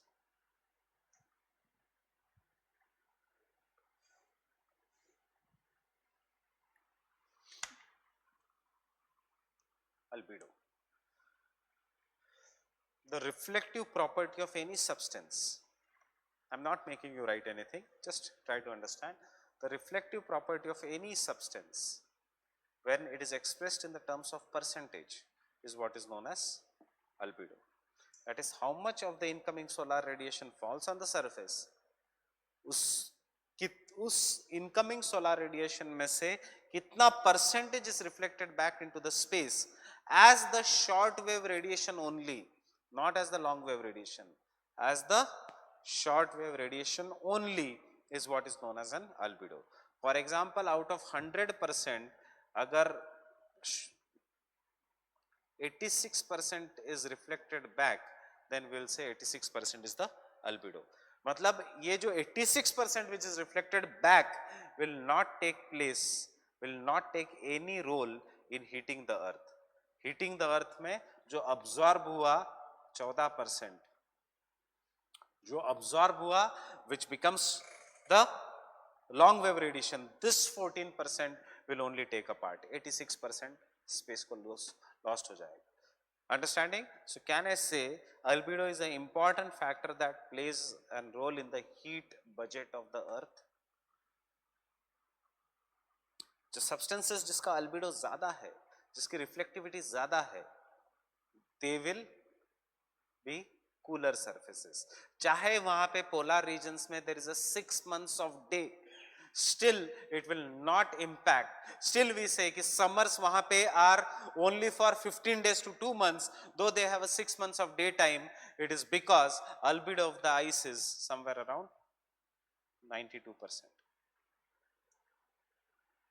On the other hand, albedo of the sand is somewhere around 40%. Albedo of the black soil is only 10%. That means 10% of the incoming solar radiation is reflected, बाकी 90% is used in heating the earth. Getting it?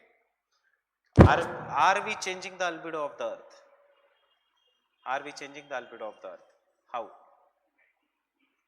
Melting of ice caps and glaciers, deforestation, urbanization, concretization, roads banana, this all is changing the albedo of the earth.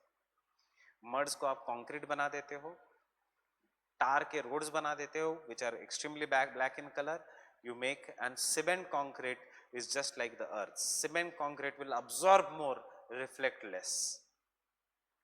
Fine. Melting of ice caps and glaciers. When the ice caps and glaciers melt, they expose the water below it. As they expose the water, water is now 200 metre तो trap करेगा heat को, and thus there will be increase in the global warming. जो जिसको कल के वो notes में था positive feedback loop. Understanding? It was mentioned in the yesterday's this thing. So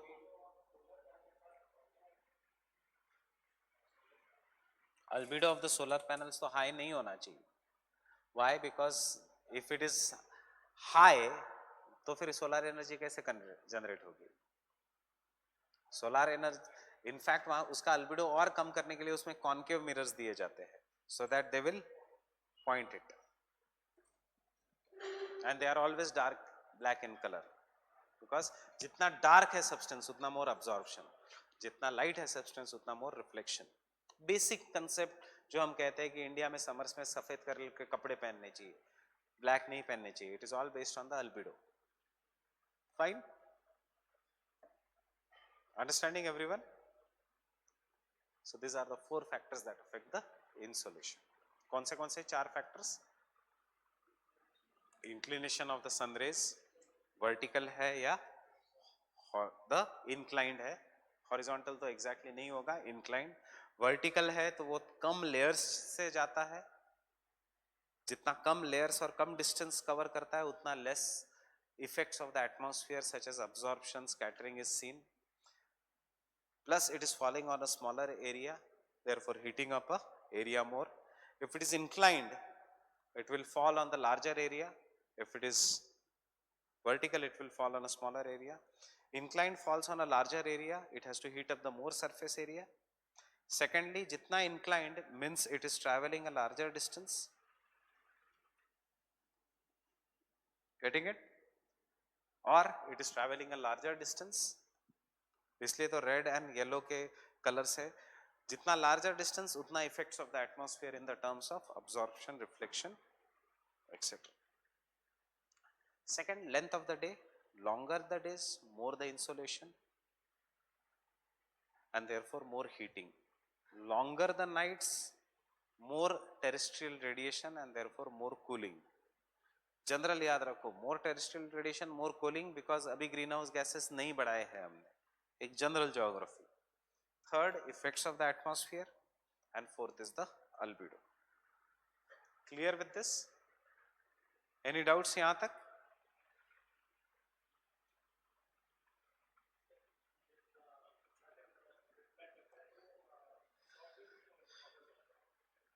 क्योंकि लॉन्ग वेव कैसे होता है? Long wave is absorb by the body. Absorption के बाद वो हीट अप होता है, और हीट अप होने के बाद एक्सेस हीट जो देता है वो body, that is always in the form of long wave. So albedo क्या है? गिरा, अब्सॉर्ब हुआ ही नहीं, और बिना अब्सॉर्प्शन के डायरेक्टली चला गया. Reflection is different from radiation. Radiation means earth will absorb it, change it into long wave and then give out, that is radiation. Earth ने अब्सॉर्ब ही नहीं किया तो दैट इज रिफ्लेक्शन. हम ये कहते हैं मिरर्स रिफ्लेक्ट करते हैं. मिरर्स कुछ अब्सॉर्ब भी नहीं करते, डायरेक्टली रिफ्लेक्ट करते हैं. हम ये नहीं कहते कि mirrors radiate your image, they reflect the image back. Fine? Yes, albedo में लिखाऊंगा. Deforestation depends upon where it is. If the deforestation is occurring in the tropical evergreen forest region, albedo में increase of the earth, because जितना dark green color उतना more absorption, जितना light color उतना more reflection. But problem क्या होगा? If the albedo change हो जाएगा, obviously deforestation. अगर आप पेड़ कटोगे, you are exposing the rocks. नीचे रॉक बसाल्ट है तो इंक्रीज होगा, नीचे का रॉक अगर सिलिका में ज्यादा है तो डिक्रीज होगा.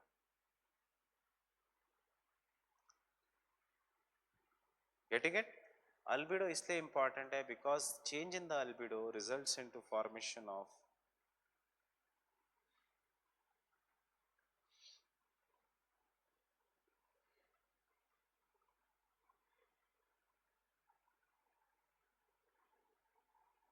urban heat island.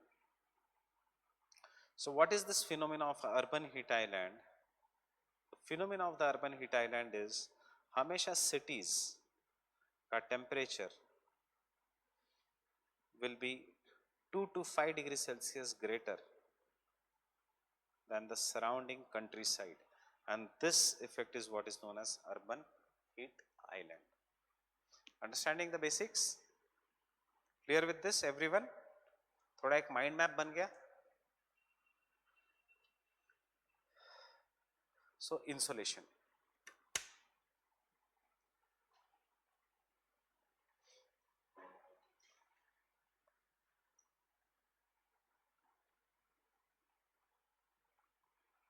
It is a measurement of incoming solar radiation.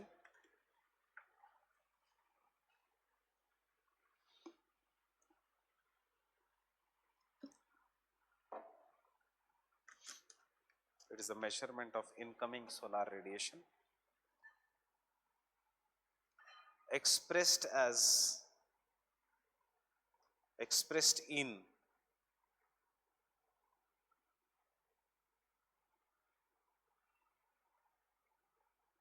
watts per meter square. Expressed in watts per meter square per day. Per day.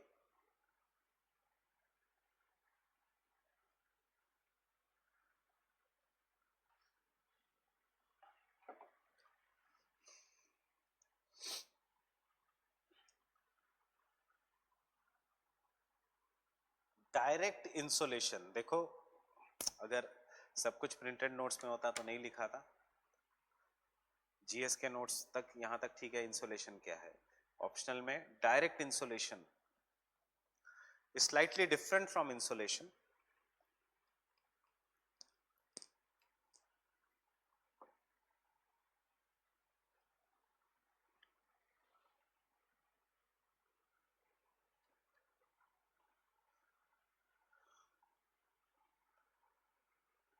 Direct insolation is the difference between solar constant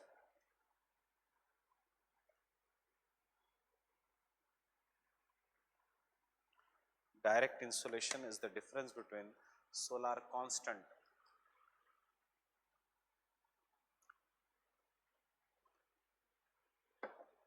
what is solar constant? कितने raise सन के surface से निकले हैं, that is the solar constant. Fine. Solar constant and the insolation, difference between solar constant and the atmospheric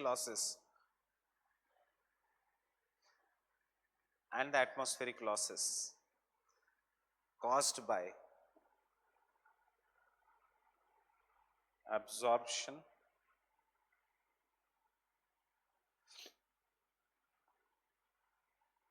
and scattering.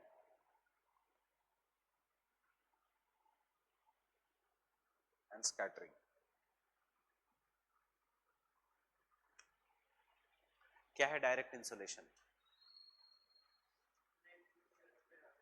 Net जितनी अर्थ पे आ रही है. Fine. You cannot change solar constant. Sun चाहे आप यहाँ पे न्यूक्लियर बॉम्ब फोड़ो, डिफॉरेस्टेशन करो या ना करो, सन तो उतनी एनर्जी देने वाला है. वो चेंज नहीं हो रहा है. ग्लोबल वार्मिंग के कारण नेट जो आ रहा है that is changing because you are doing more pollution. So इसलिए there is more absorption because of the presence of aerosols and therefore direct insolation may reduce या increase. Getting it? So deforestation से क्या हो रहा है? Direct insolation increases या decreases? क्या होगा? Deforestation से direct insolation increase होगा. Why decrease?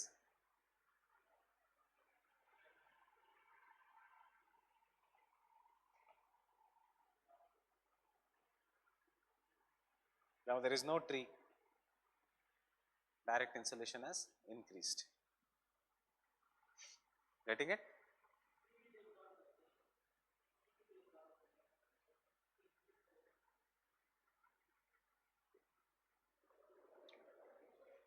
No, you are confusing there. Direct insolation मतलब ग्राउंड पे कितना आ रहा है, ट्री पे नहीं. ट्री इज अब्सॉर्बिंग, अब ट्री नहीं है तो अब्सॉर्प्शन कम, इंक्रीज करेगा. अच्छा, I thought you are saying decrease. Next, solar constant is the rate at which solar energy reaches the earth's surface, is the rate at which the solar energy reaches the earth's surface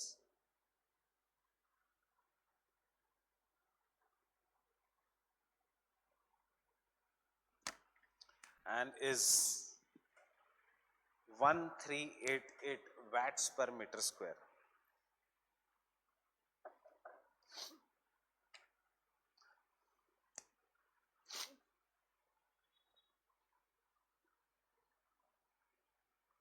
one three eight eight watts per metre square. इसी को NCERT ने दिया है to लैंगलेज पर metre square. Fine, सो कुछ भी एक value लिख सकते हो, टू लैंगलेज या 1388 पर metre square. Langley unit change हो गया इसलिए वैल्यू चेंज हो गई. Fine, langley this is measured in watts, langleys is measured in calories. Fine, next, diffuse insolation reflects to, diffuse insolation reflects to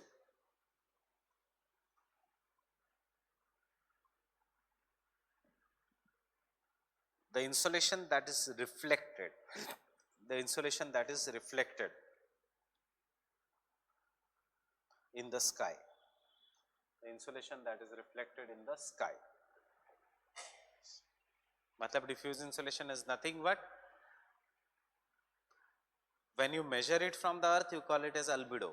जब आप ऊपर अगर measure करोगे कि कितना आ रहा है उसको आप कहोगे as a diffuse insolation. Understanding? Reflected in the sky.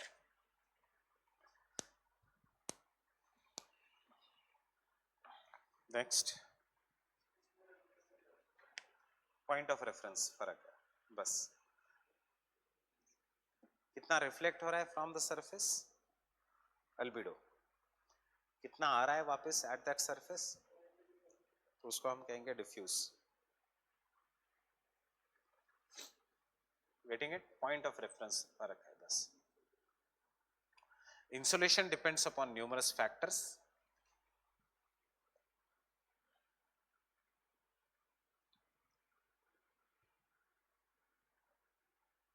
such as angle,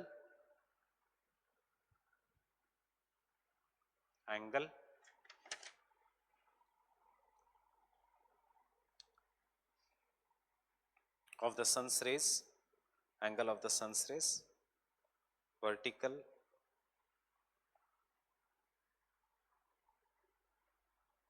more insolation,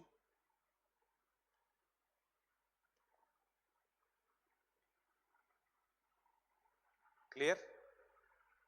dictate नहीं करा रहा हूं. Vertical more insolation. If you want you can take this diagram.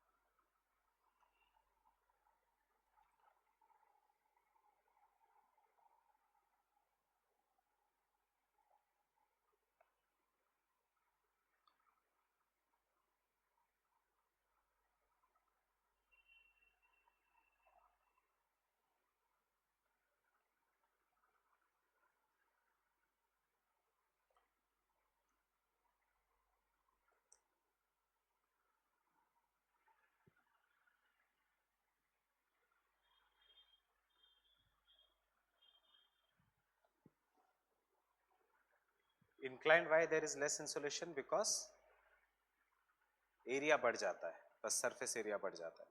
Second, sphericity of the earth, or spherical shape of the earth?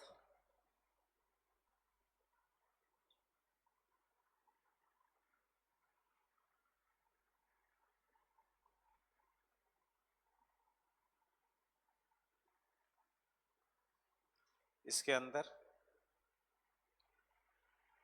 spherical shape of the earth, इसके अंदर क्या है? Tropics,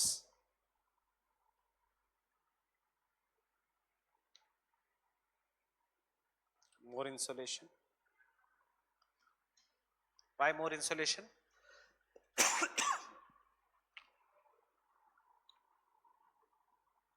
Because it is vertical and comparatively nearer to the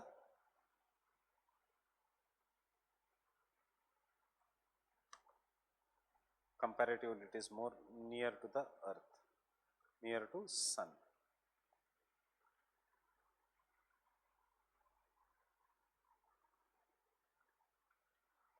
Polar regions,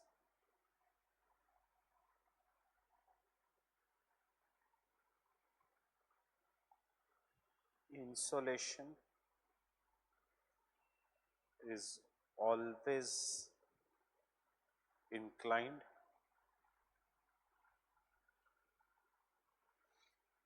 and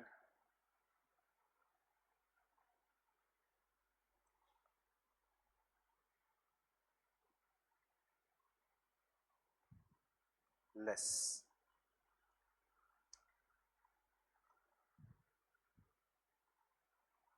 because sun's rays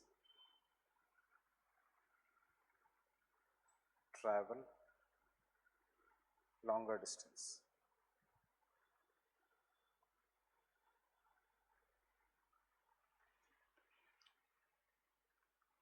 Clear है?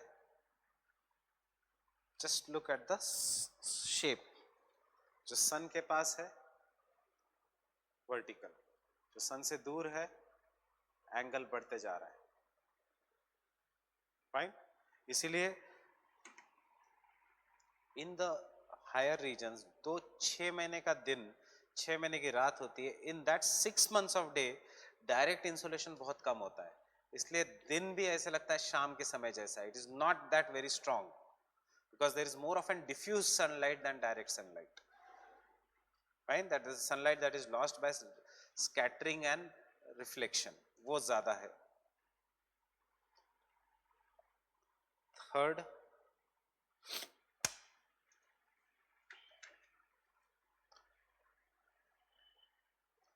transparency of the atmosphere.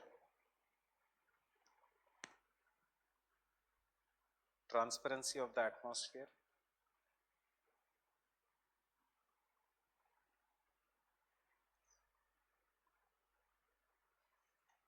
Transparency of the atmosphere. इसमें लिखना atmospheric particles and water vapor दोनों, atmospheric dust particles and water vapor absorb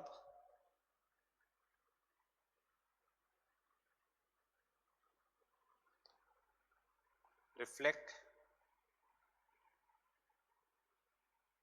refract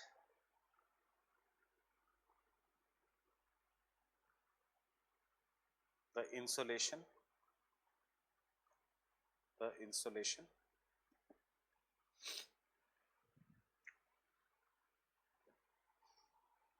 and fourth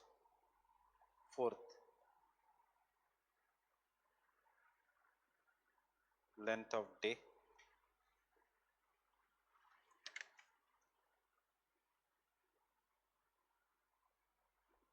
Longer days, more insolation,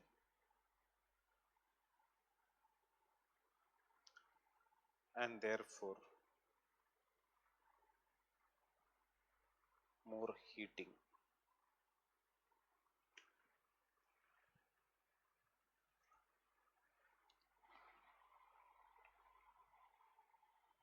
And fifth is albedo.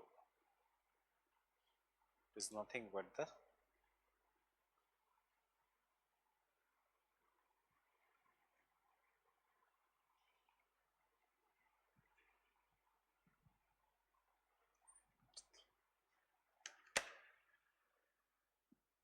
reflective property of the earth. Fine. Before I go further, temperature क्या है? जो heat हमें feel होती है. सो अभी question आप answer कर सकते हो, what is the difference between insolation and temperature? 150 words में. What is insolation? Incoming solar radiation which comes as a solar constant. It depends upon the following factors. This insolation, depending upon the weather conditions, presence or absence of the clouds, forest or no forest, will be used to heat up the earth. The earth, after heating up, gives out long wave radiations which are then captured by the atmospheric gases. This long wave radiations will help in increasing the temperature of the earth, driving the weather patterns. So this sensible heat which is caused due to insolation is what is known as a temperature. Insolation does not result into any weather phenomena, but all the weather phenomena are done by temperature. Temperature we feel is due to the long wave radiations. Getting it? Insolation का हमारे इसमें ज्यादा संबंध नहीं है. Insulation वही interested है जिसको सोलर एनर्जी बनानी है. इसलिए initially the international solar alliance was open to only those countries which are located in the tropics. Right. वो इस पे डिपेंडेंट नहीं था कि साइबेरिया में समर्स में तो बहुत ज्यादा गर्मी होती है, तो फिर रशिया को भी ले लो एज अ पार्ट. आपको गर्मी से लेना देना ही नहीं है. You are the solar energy is based on the insolation, right? Not on the heat. Garmi is temperature, dhoop is insolation.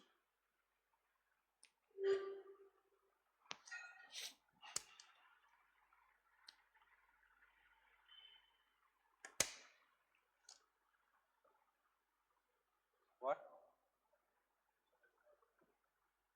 Insolation obviously will be heating up, but it won't be as great as temperature. See, for example, on the cloudy days you will feel more hot as compared to on the non-cloudy days. Why? Because heat is obviously seen in the form of long wave radiations. Which day is more hot? The day with the cloud cover or without cloud cover?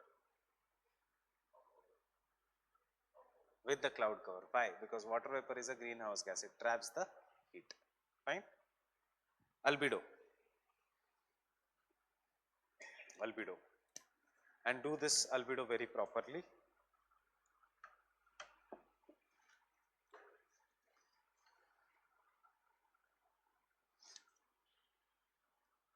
Albedo is the reflective property of the earth.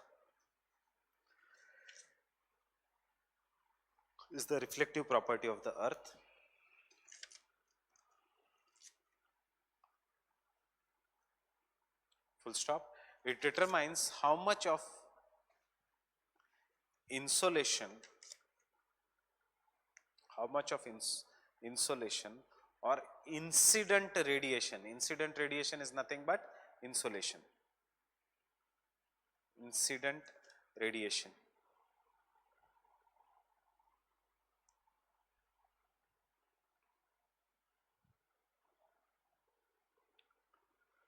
is reflected directly back into the space.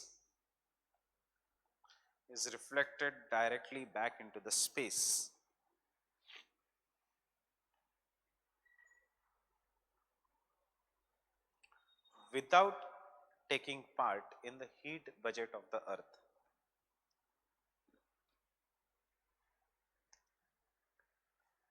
Without taking part in the heat budget of the earth.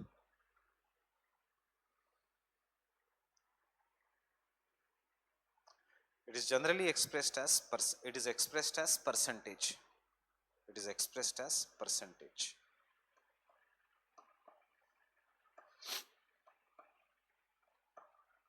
It is expressed as percentage.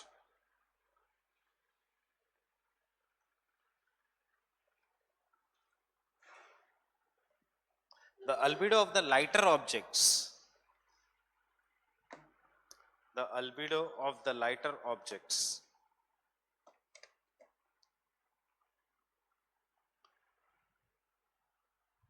is greater is greater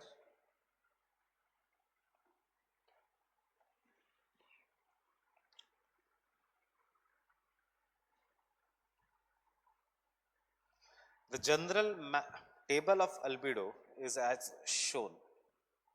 the general table of albedo, ये mains में बनाना और ये prelims के लिए भी याद रखना. The general table of the albedo is as shown.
I am just, you can just write deciduous forest also. मैं थोड़ा और डिटेल में दे रहा हूँ.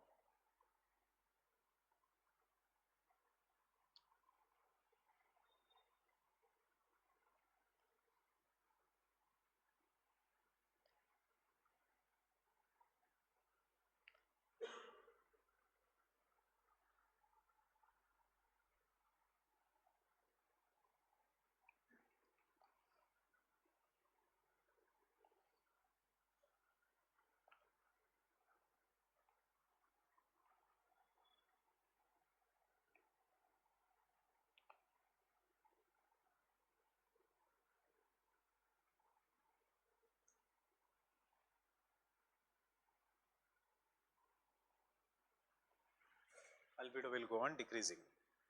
Cirrus clouds, because they are made up of snow, उनका albedo is 96%. Fresh snow का albedo is 92%. Ground snow, old snow कितना काला है कितना सफेद है डिपेंड करता है 84 to 90%. Desert soil का albedo is 40 to 60%. Grassland का albedo is somewhere around 40 to 45%. क्योंकि उसमें ट्री कवर कम है. Temperate deciduous forest का albedo is 35%. Tropical deciduous forest का albedo is somewhere between 25 to 35%. तो इतना फैक्चुअल डेटा आपको याद नहीं रहेगा, इसलिए I am not making you write. Tropical evergreen forest का albedo is 15 to 25% depending upon ज्यादा dense less albedo more absorption. And black soil का albedo is only 10%. Fine.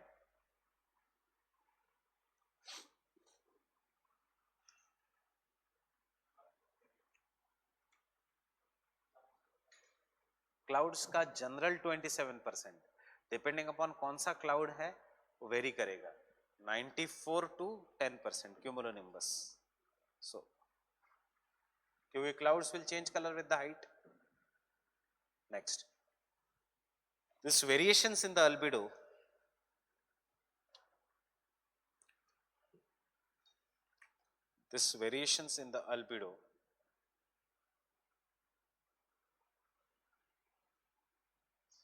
causes variations in the temperatures.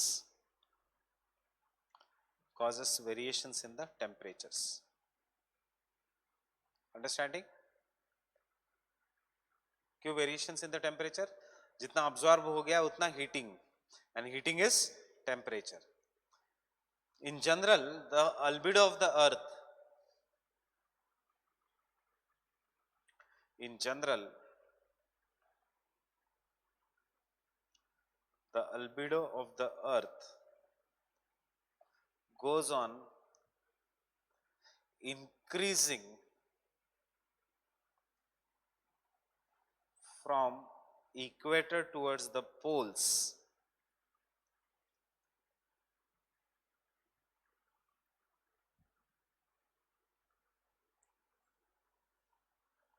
whereas the insolation goes on decreasing from equator towards the poles.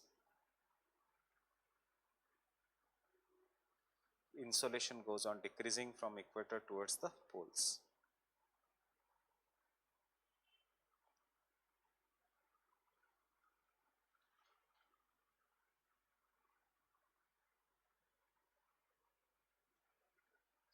Albedo has an important bearing on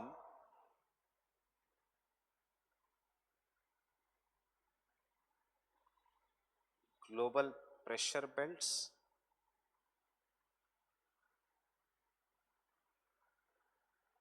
wind circulation,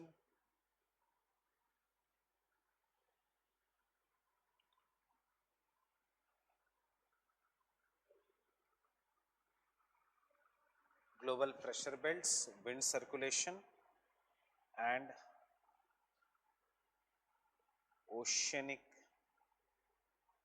gyre, मतलब ocean currents and the oceanic gyre.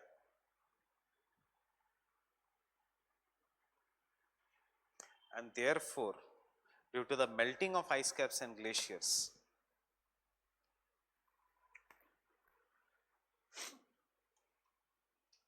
due to the melting of the ice caps and the glaciers,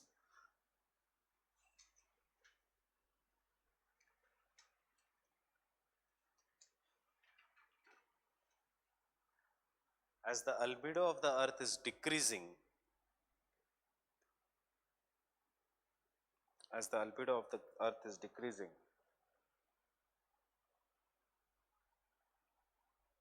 the direction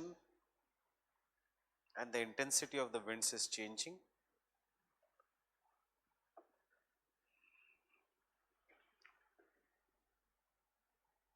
Winds is changing, sea level is rising, sea level is rising, threatening both polar as well as tropical regions. Threatening both polar as well as the tropical regions. Fine. Let's stop here. Tomorrow we'll start with the temperature. वो जो question है insolation versus temperature थोड़ा सोच के आना, because इतना data है उसको लिखोगे क्या क्या क्या लिखोगे और क्या क्या नहीं लिखना है.